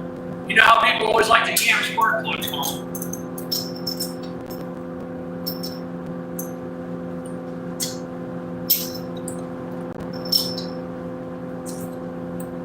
I think it's time to retire this ratchet. This one skips. But we got backup for backup.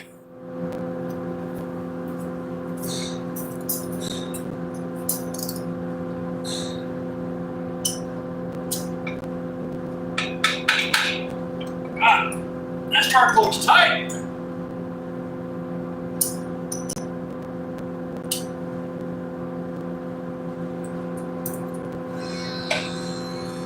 There we go.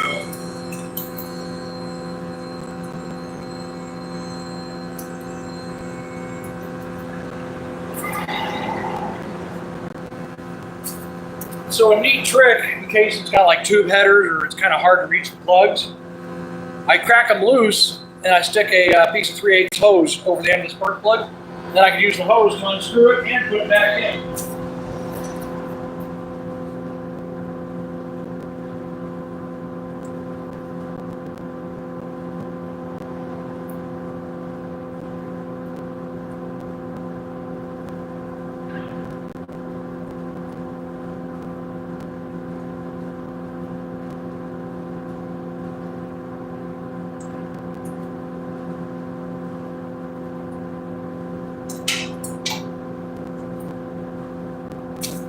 All right, guys, here's what the spark plug looks like. Let's see if the camera will zoom in. Looks pretty good. Looks really good. So, we're just gonna put it back in.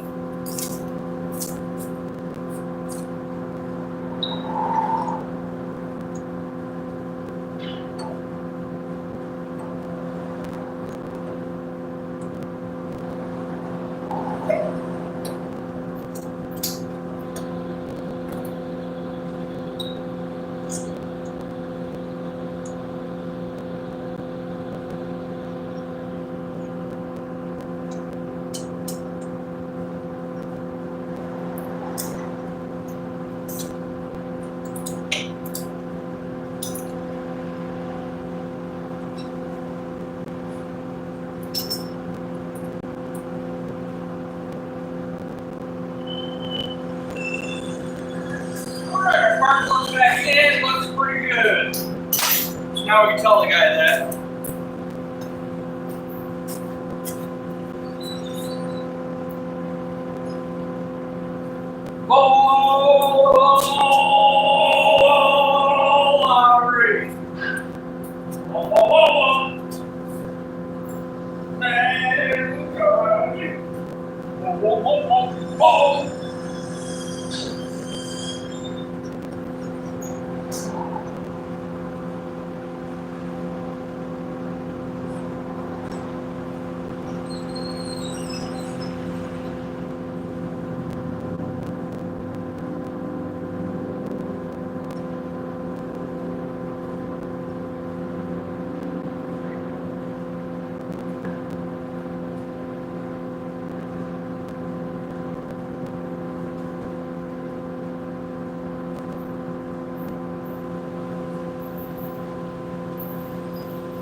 Man, the anticipation's just killing me. I want to hear this thing run.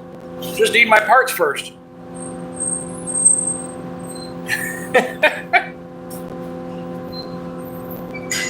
Hey, she got it, Tony Clifton. What do I look like, some kind of paid actor? Ah.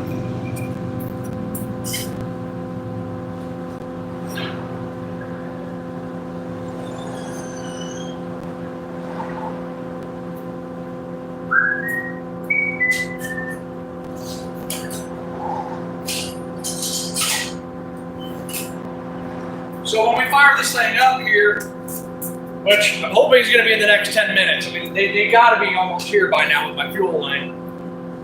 This is definitely a good tool to have if you're in the car world. Distributor wrench. That way, while the engine's running, you can sit there and fiddle around with the bolt, get the distributor loose, and you could advance and retard. For a motor like this, a lot of my customers ask me if I go by spec. And on the old stuff, I don't. The reason for that is when this motor was built, the fuel was so much better and so much different than it is now. You know, our fuel's having the ethanol and the alcohol and stuff in it that we actually have to remove some of the timing that the factory spec said. You know, so let's say factory spec said, 10 degrees, we'll probably set it to 8 because our fuel nowadays is complete garbage. And as you know, the crappier the fuel, the more likely it is to pre-detonate and ping. And to alleviate that, we richen the mixture up a little bit, pull a little bit of timing out of it, and that should get this thing running like a top. And usually what I like to do is I'll adjust the timing and the carb and everything, run and drive it, run and drive. If I'm happy with where it is, I'll turn it off, let the motor heat sink for a while, heat soak. And if I try to fire it and it sounds over advanced, like it'll crank and stop itself right in its tracks, and then it'll keep cranking and stop. Then you back it off some more, back it off some more, back it off some more until it doesn't do it anymore. So that's how I do my timing. And it's been fine for however long I've been doing this. So, yeah.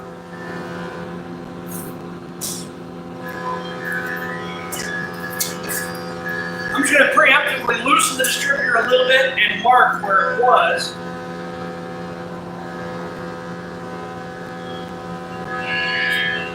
That way when I fire it, I can just grab it by hand and move it around.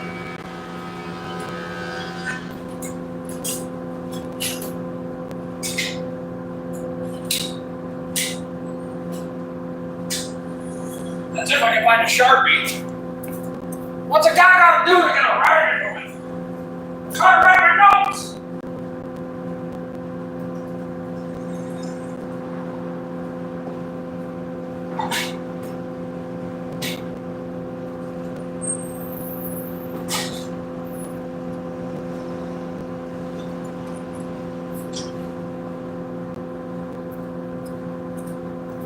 So I guess the only Sharpie I've got left is here's just a regular pen.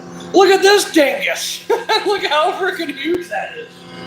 So I'm just going to try to use the very tip of it to mark where the distributor was. That way I know where we started. Oh, look at that dingus! That's huge!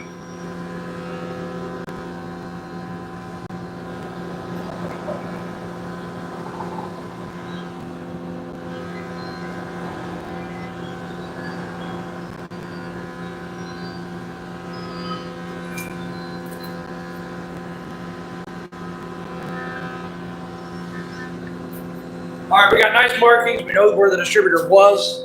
That way we know if we advance or retard this.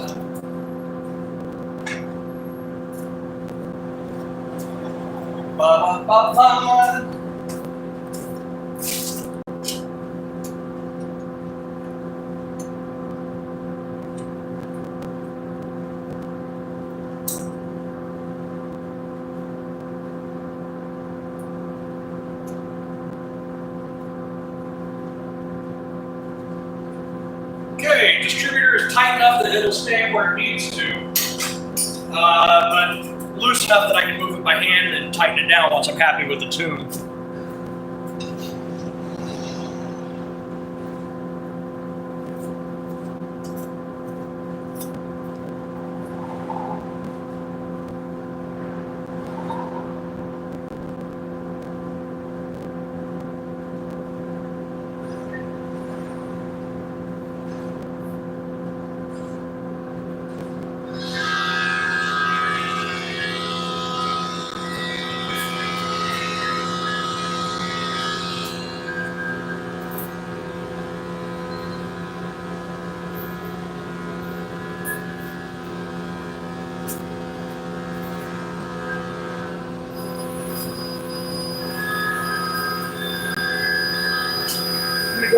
this carburetor drain.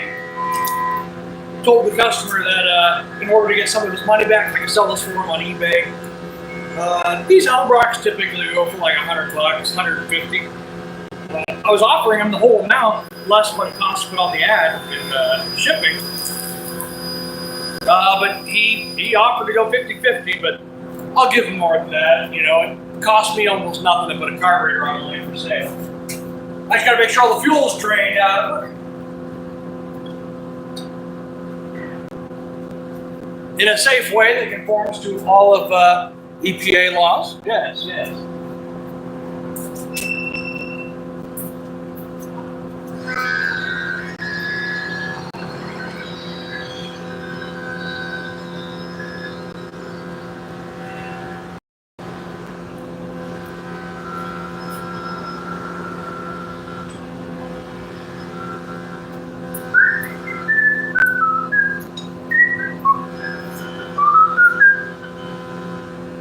Hey, there's 19 of you.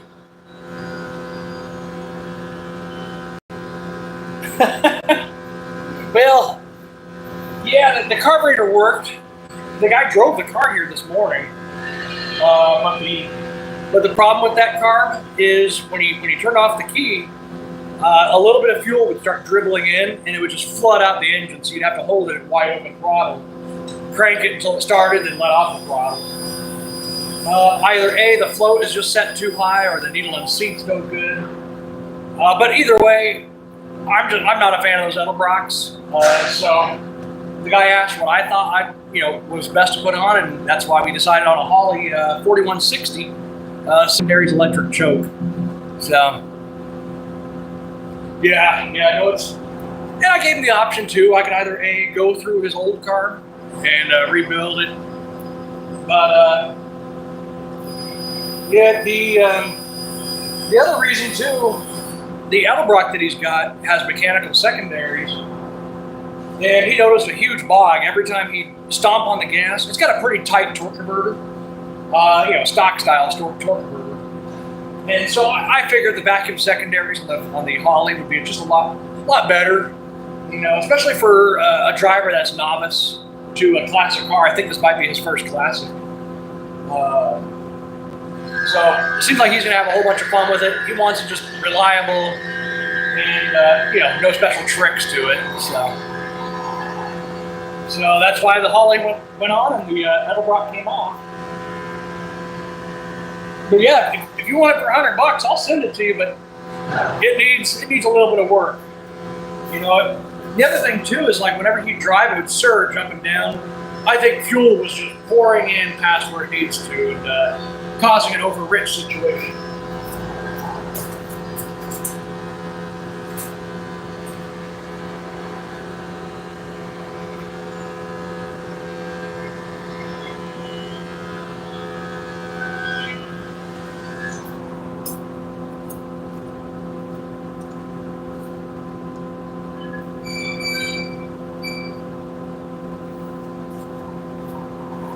Let's see here. This carburetor is it's a 1406 right here. Yeah, it says 1406, and then a little bit more over here it says 3036. Square bore. Got the little linkage piece down here for a kick-down cable. Electric choke. And it still looks pretty good. I mean, it's not in terrible shape, but it had some little issues.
All right, O'Reilly's just showed up. We got fuel lines in the house. About 10 minutes from now, this thing's gonna be running like a champ.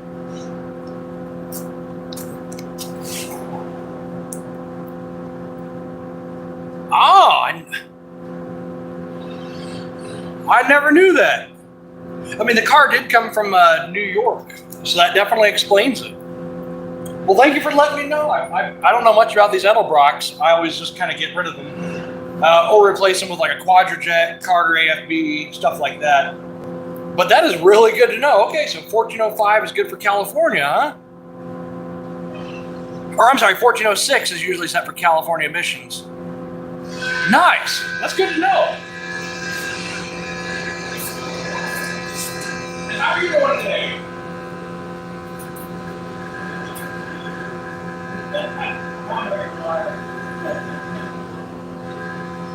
Just checking this real quick.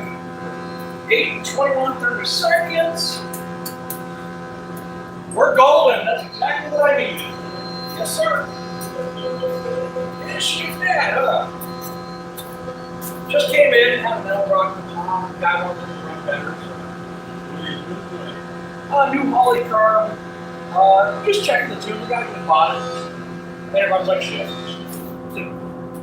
Yeah, it runs great when you add, and then once you get it, it doesn't do it. Yeah. Real swell car though.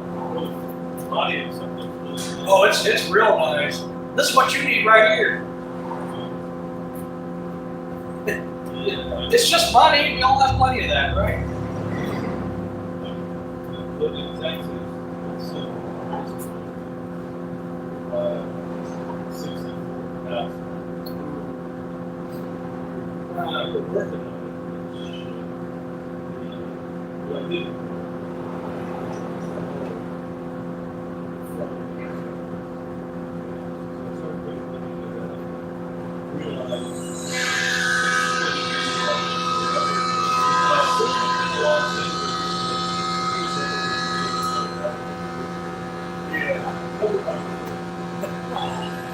You know what that's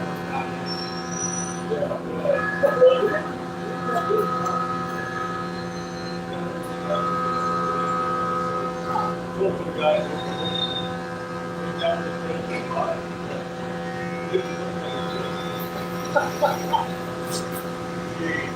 Yeah, he's doing good. He's doing all right. Yeah. That's a lot of work here.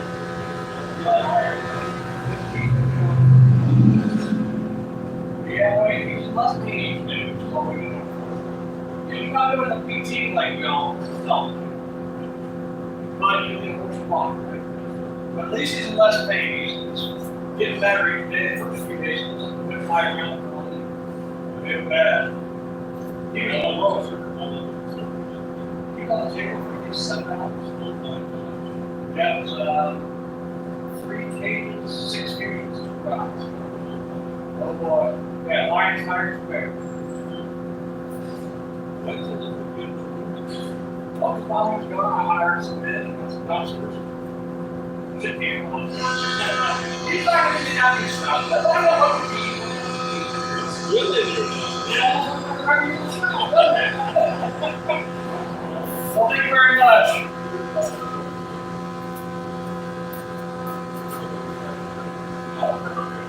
I like credits. I'll be here.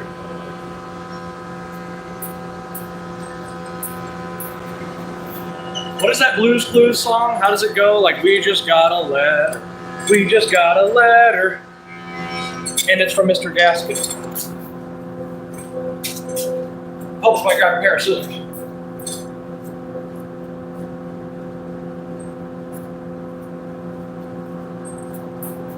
And as far as I know with these Holley carbs, they've got 2 different widths here. I was saying that earlier in the video.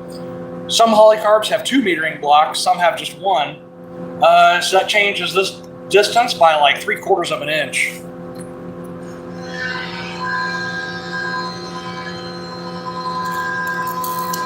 Yeah, $50, that's, yeah, they usually are pretty cheap.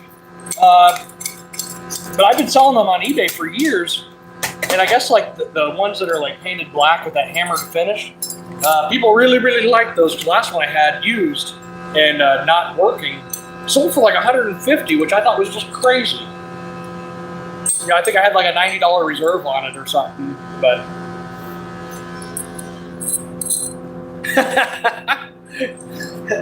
I am guilty of that. I have a running joke around my shop here. Whenever people come in, I always tell them that we use the Edelbrocks for wheel chocks, which we have done. I have done that with a really junky one. All right, let's get this fuel line on. I want to hear this puppy run.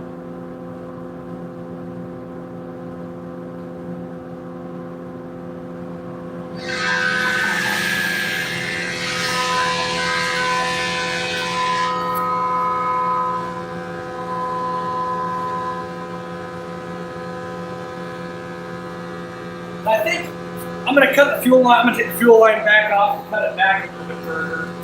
Make sure the fuel line is been there.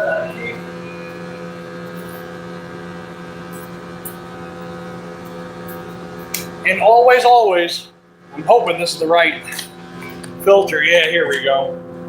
I always run a metal filter if it's on top of the motor. I'm okay with running plastic as long as it's below the distributor and kind of away from all that stuff.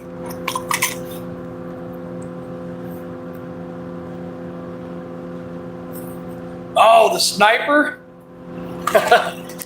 So I've installed several of those snipers, right? I hate them. This truck here, the guy bought the sniper, I don't think it's a sniper 2. Well, there it is in the box again. I've just had no luck getting those things to run good, but I'm also not tech savvy, so maybe I'm missing something.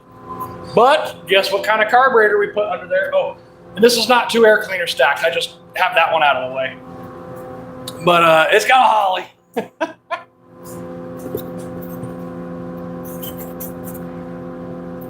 All right, we're gonna hear this thing run here shortly.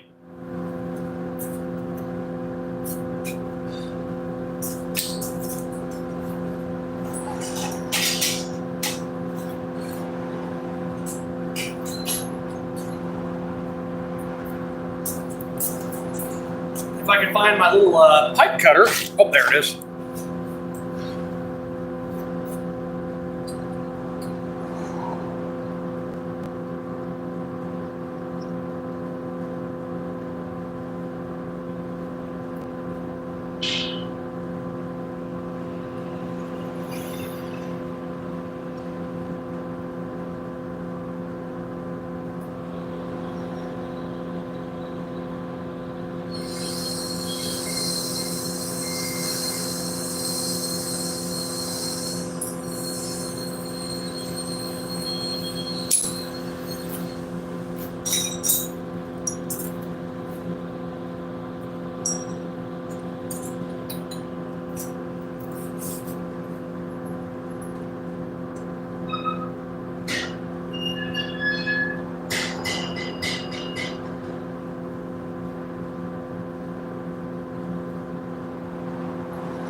I'm just cutting the fuel line back a little bit. I made it just a little bit too close. As you know, I made the fuel line before I got the one that attached to the car. Just had to cut a couple inches off of it. I probably could have bent it, but it looks better this way.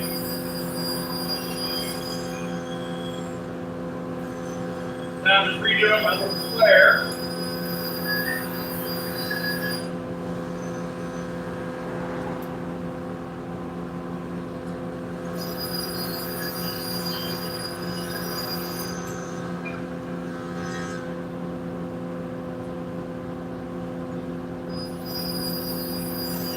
There we go, that should do.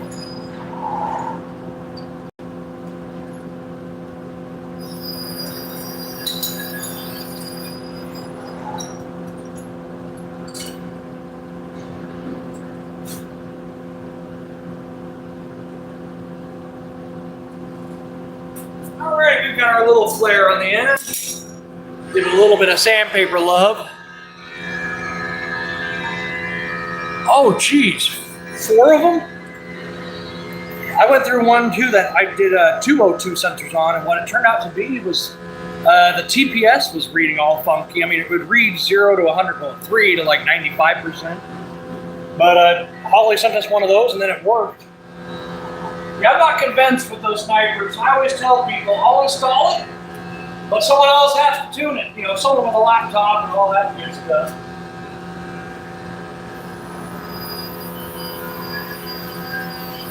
All right, we're ready for a little bit of rubber hose.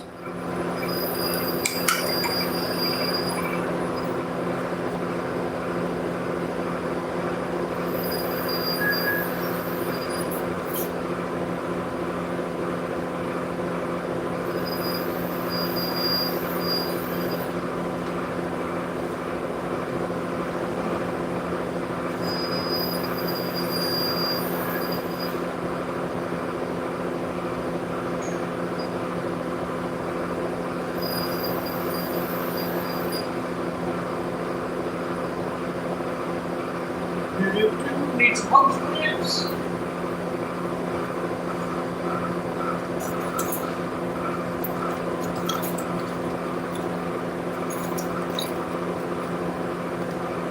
Oh boy.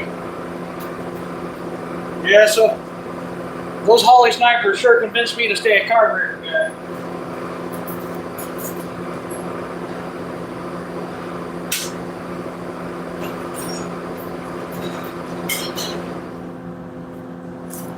All right, about 2 minutes, we're gonna hear this thing run.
You need a short piece of fuel line.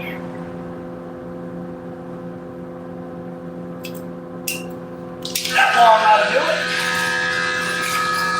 A couple more hose clamps.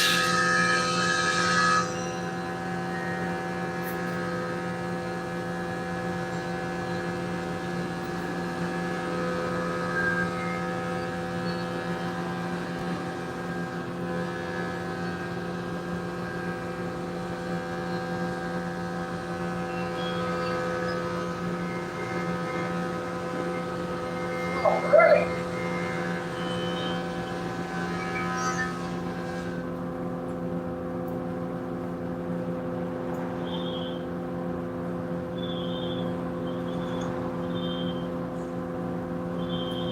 Alright, last thing to do is to tighten up that fuel rail piece on the Holley.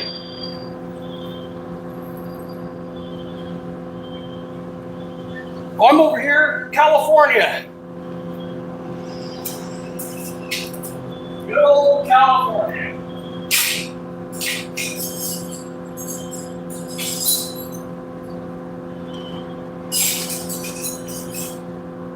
I mean, it's got its pros and cons. I mean, like right now, it's the summer. Now it is a cool day today, but it's only about 87 degrees or so. This building, the hottest it's ever gotten in here was 127 degrees.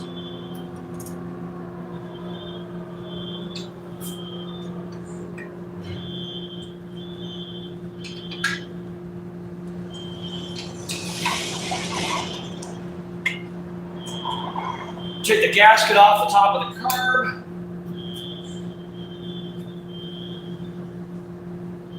I think we're ready to hear this thing. You guys ready to hear this thing run or what? I'm pretty sure I won't have any fuel leaks. So let's go ahead. It'll take a minute. Got to fill up the floats.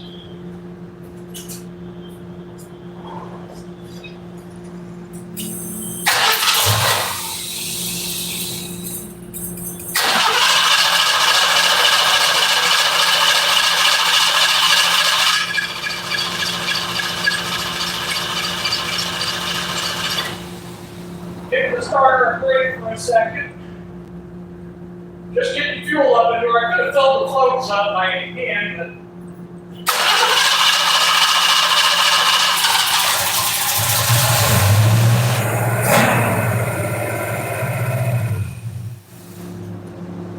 so the first problem is that the cold idle speed's a little too high, so we're going to go ahead and shut that down, bring it down some. Yeah, that was a cold idle RPM, probably around 1,800. We want to see about 12, 1,300.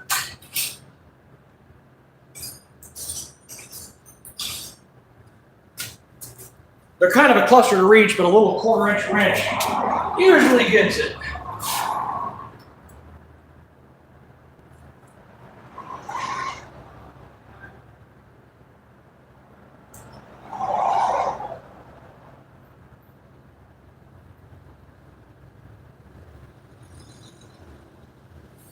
And it looks like we have a fuel leak, but it's not from anything I did. It looks like the new metal line is no good.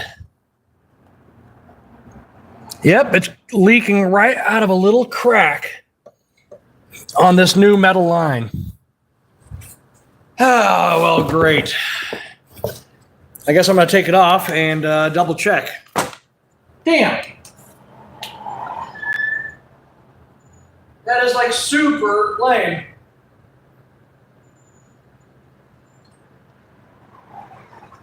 Hell, I mean, I could try to tighten the lines up a little bit more, because it did feel wet on top too. I tightened it pretty good, but apparently not enough.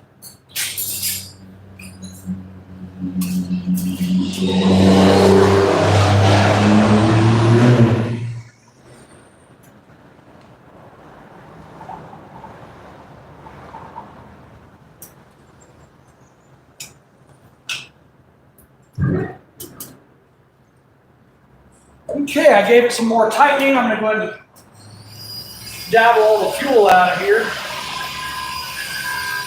We definitely do not want fuel leaks.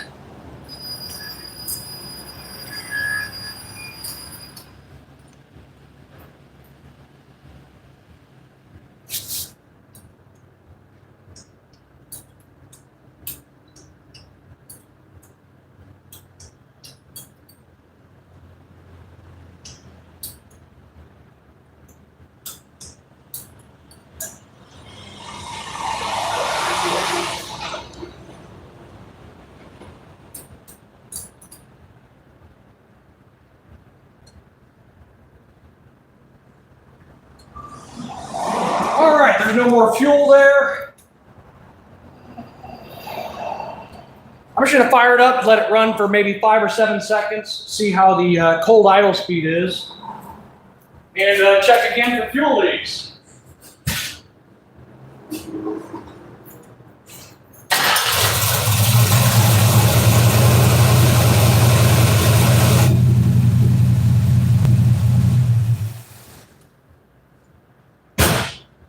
Okay, that cold idle RPM sounded good to me.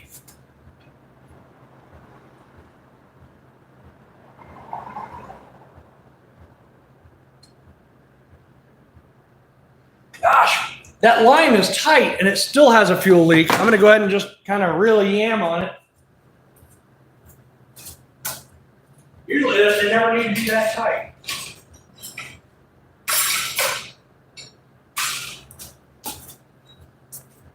Use the old 2-wrench jiggeroo.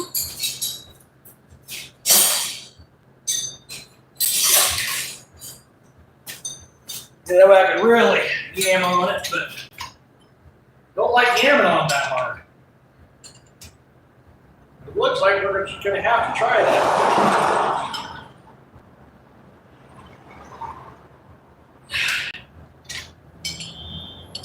Okay, now we better not have any fuel leaks. Dry this off.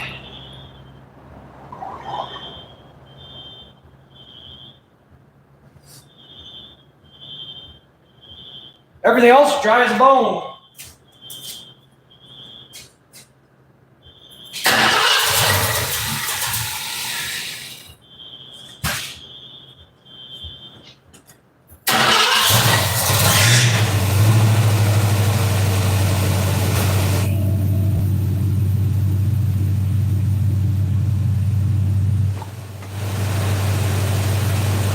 Yeah, no, those Mr. Gasket ones, they're awful. I mean, they work half the time at least.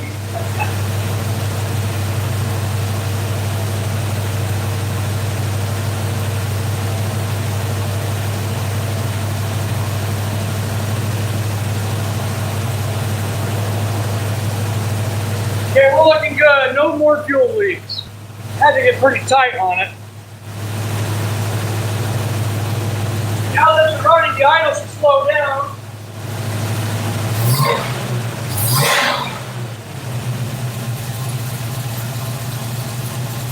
That's just out of the box. I haven't even tuned the carburetor yet. Got to get some warmth in her first. I'm going to go ahead and back up the car, get the exhaust out of my bay door. It doesn't bother me any, but the people in the surrounding office buildings, they don't like all the smell. So I'm going to back up this car a little bit, rearrange the camera, and we'll get ready to do it.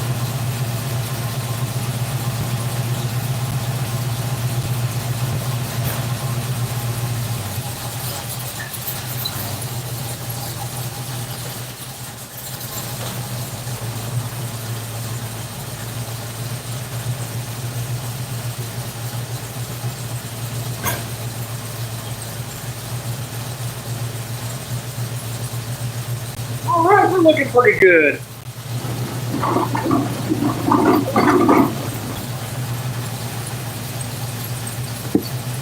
Checking again for fuel leaks.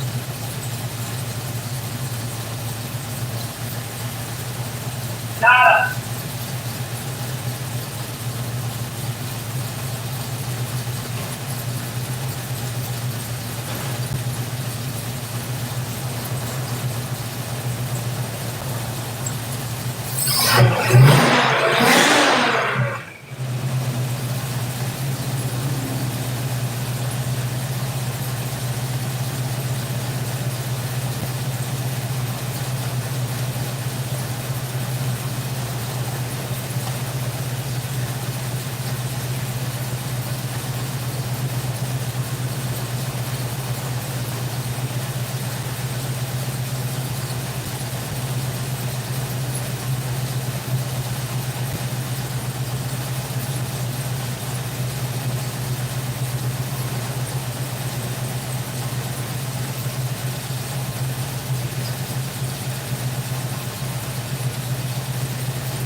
Picked up a few RPM by adjusting the throttle screws, the idle screws.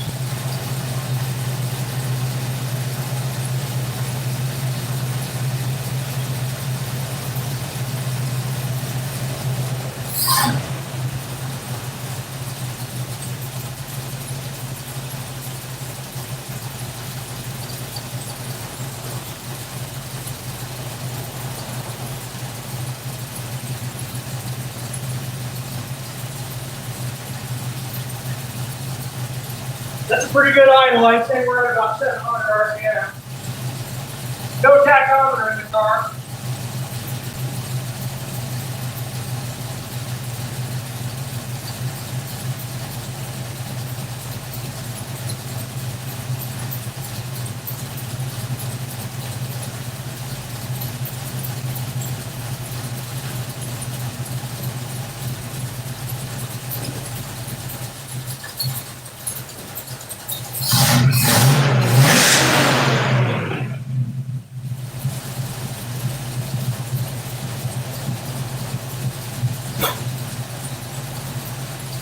my thing fell off. Luckily it fell paint side up, so that's good. Yeah, I still want to die a little bit when you put it in gear. Let blow a little bit of timing out of it.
Just gotta find that right sweet spot.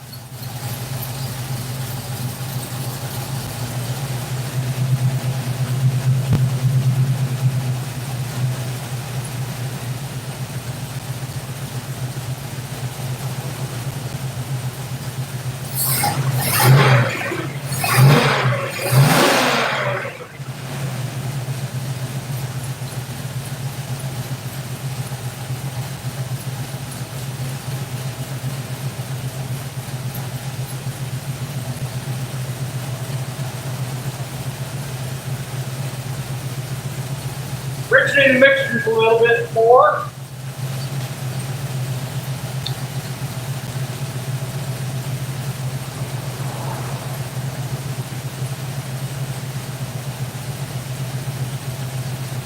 Pretty smooth for a 302.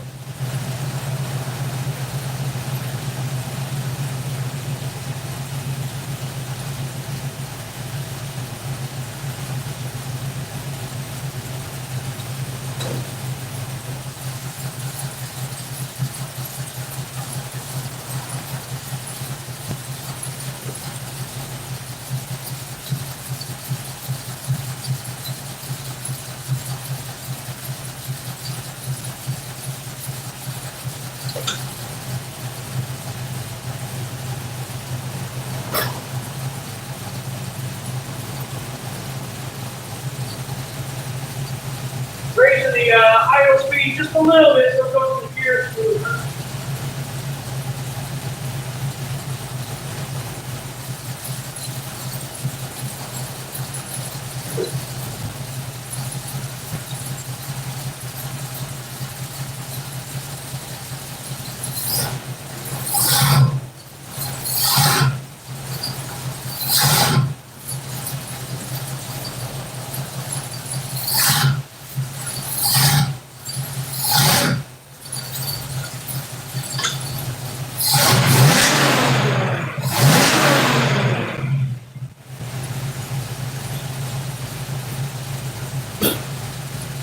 I think we're sounding pretty good here. Got a nice little sweet spot with the timing and the mixture screws. So I'm going to check it again for any kind of fuel leaks.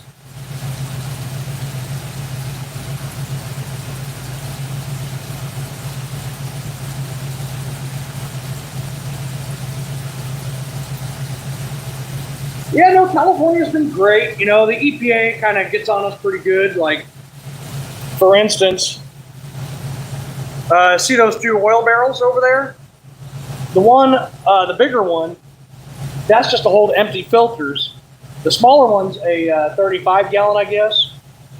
We were set to be fined like $300 because we had a 55 gallon oil drum. So we can have as many 35 gallons as we want, but we can't have a 55 that holds oil. Shy of having another permit.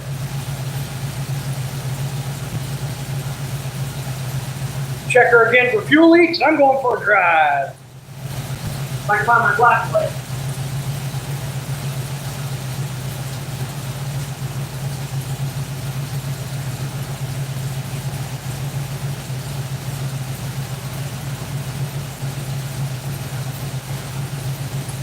Bone dry.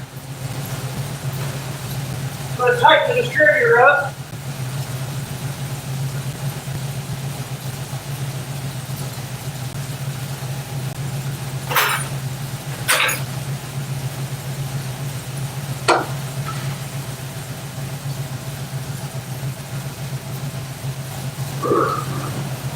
I'm going to put the air filter on too, might as well.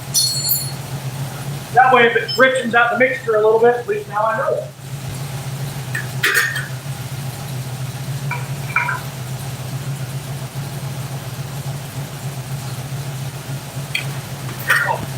Helps me put on the gas too.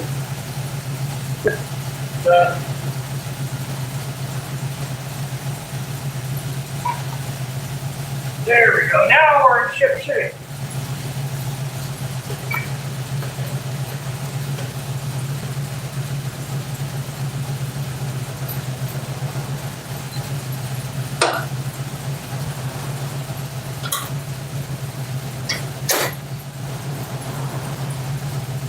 All right, I'm going for a drive. I'll be right back.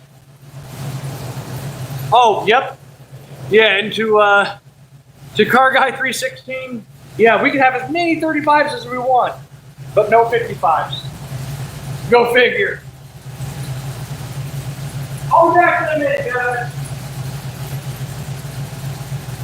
Let's see how this puppy curves.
they never drive wonderfully.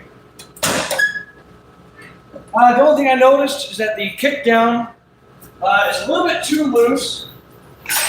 It shifts into second gear at like 12 miles an hour. So I think we're going to play around with the TV cable. It is an automatic overdrive. I think we're just going to tighten it up just a little bit.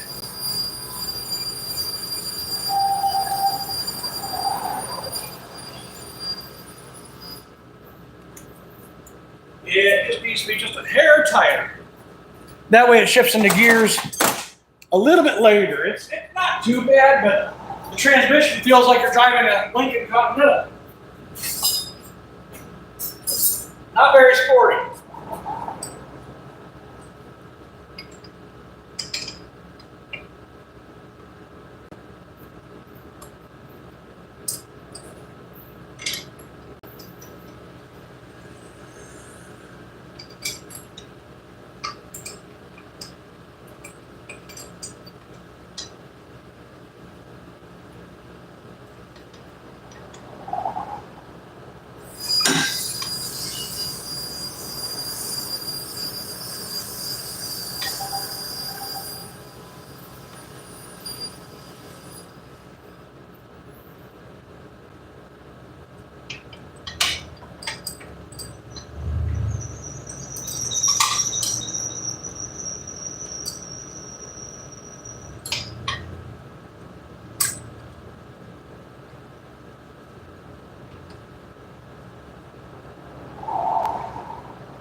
All right, I'm gonna go out for another drive.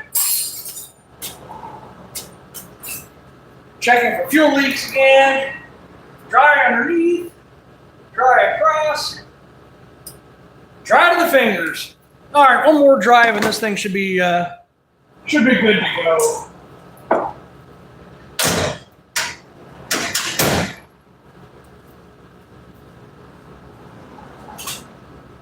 Let's see how it starts without touching the gas.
prairie.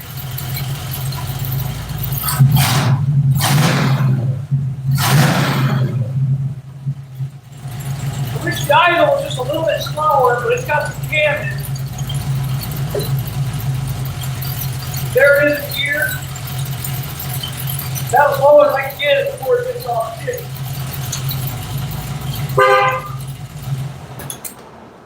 Now, before I make the phone call to my customer, I'm just going to let it heat soak for a while, 10, 15 minutes, and see how the timing is.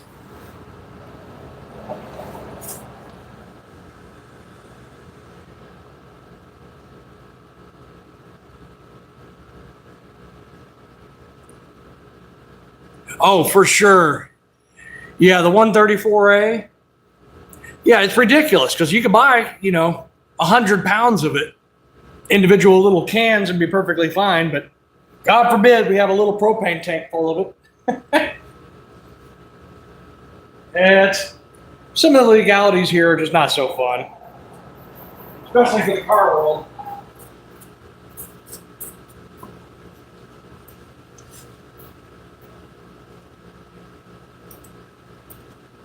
Do do do do.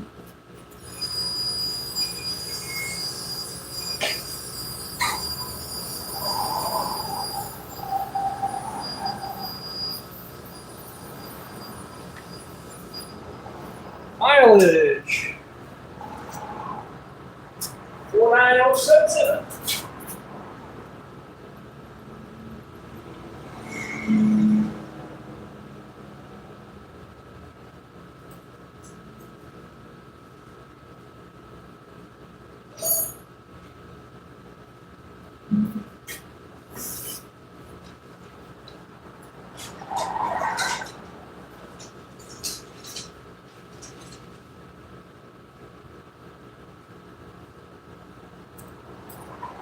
Do do do do do. Now it's time for me to do the paperwork side of things. How fun! Ba, ba, bum. King of the castle, king of the castle.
$81.24 for parts.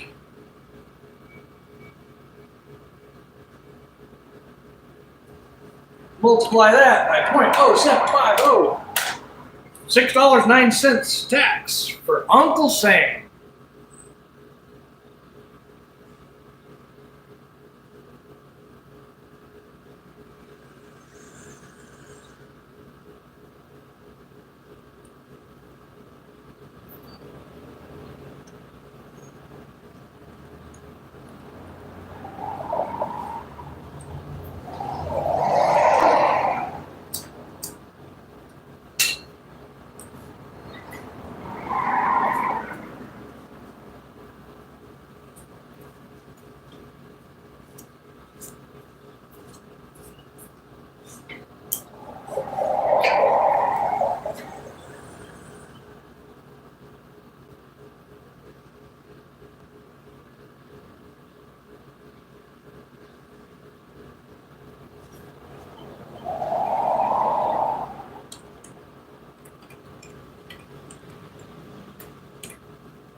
$231.25 waiver.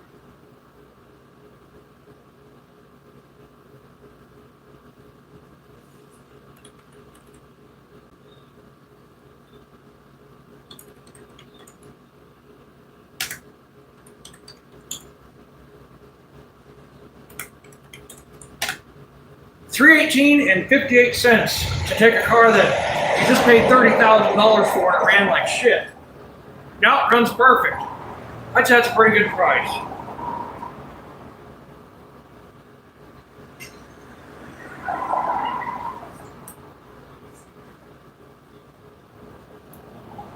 In a minute, I'm going to fire it back up, make sure my timing's where I want it to be. Not overly advanced. I heard no signs of pinging.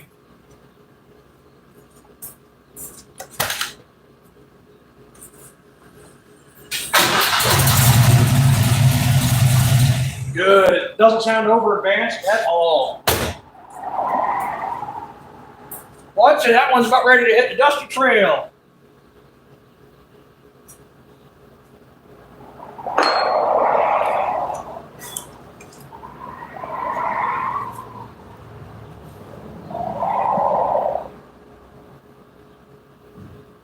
Oh, yeah, up there in the corner. Gotta love the square bodies, man.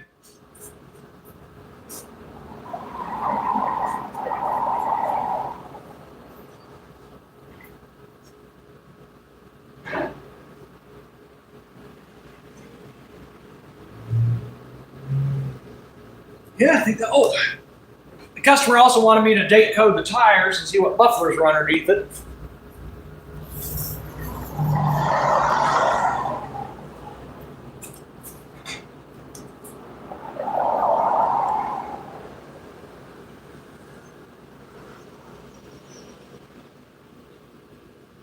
Okay, the tires are from 23, 6 months, 10th day of 23. I think I read that right. Or no, I'm reading the wrong number. Shit. Here's the DOT. Either they're from 2012 or 2022.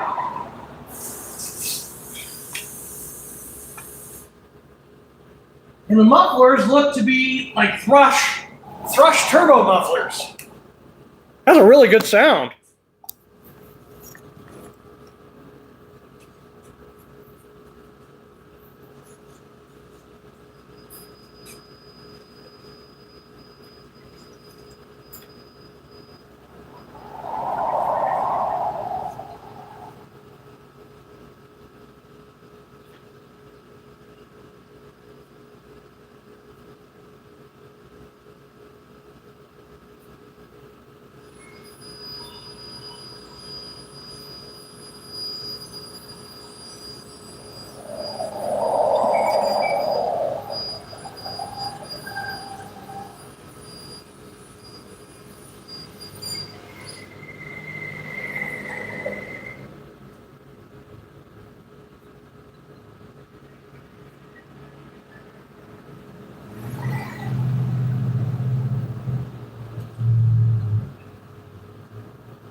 Okay. I think we're all good to go. Just gonna let it sit for a couple more minutes, fire it up again. I'd like to fire it up cold to make sure the choke's where I want it to be.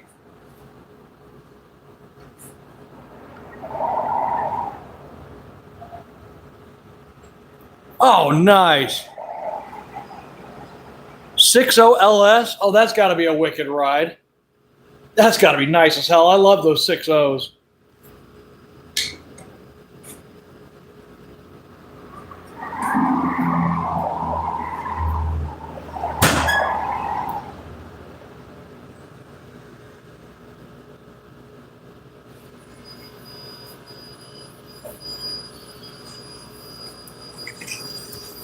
All right, let's turn the camera that way.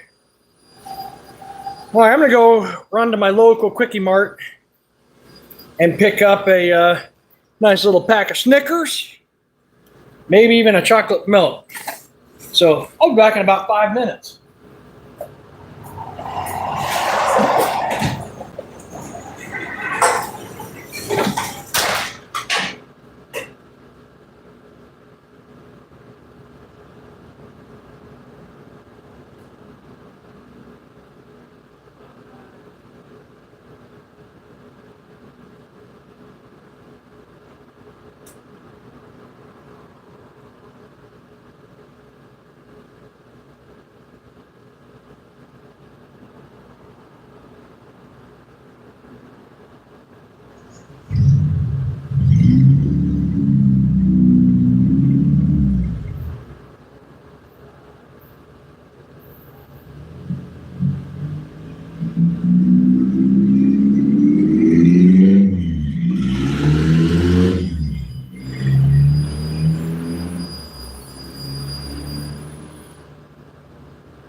Honey, I'm home.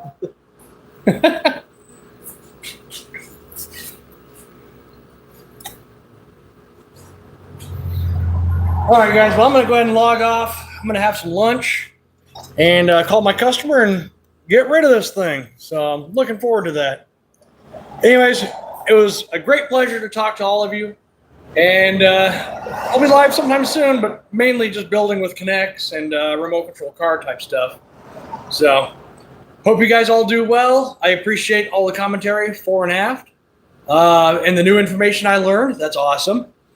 And I will see you guys in the next one. If you guys like this kind of content or RC cars, feel free to, give me a subscribe and see what I have coming out. All right, guys. Now, how do I figure out how to turn this thing off?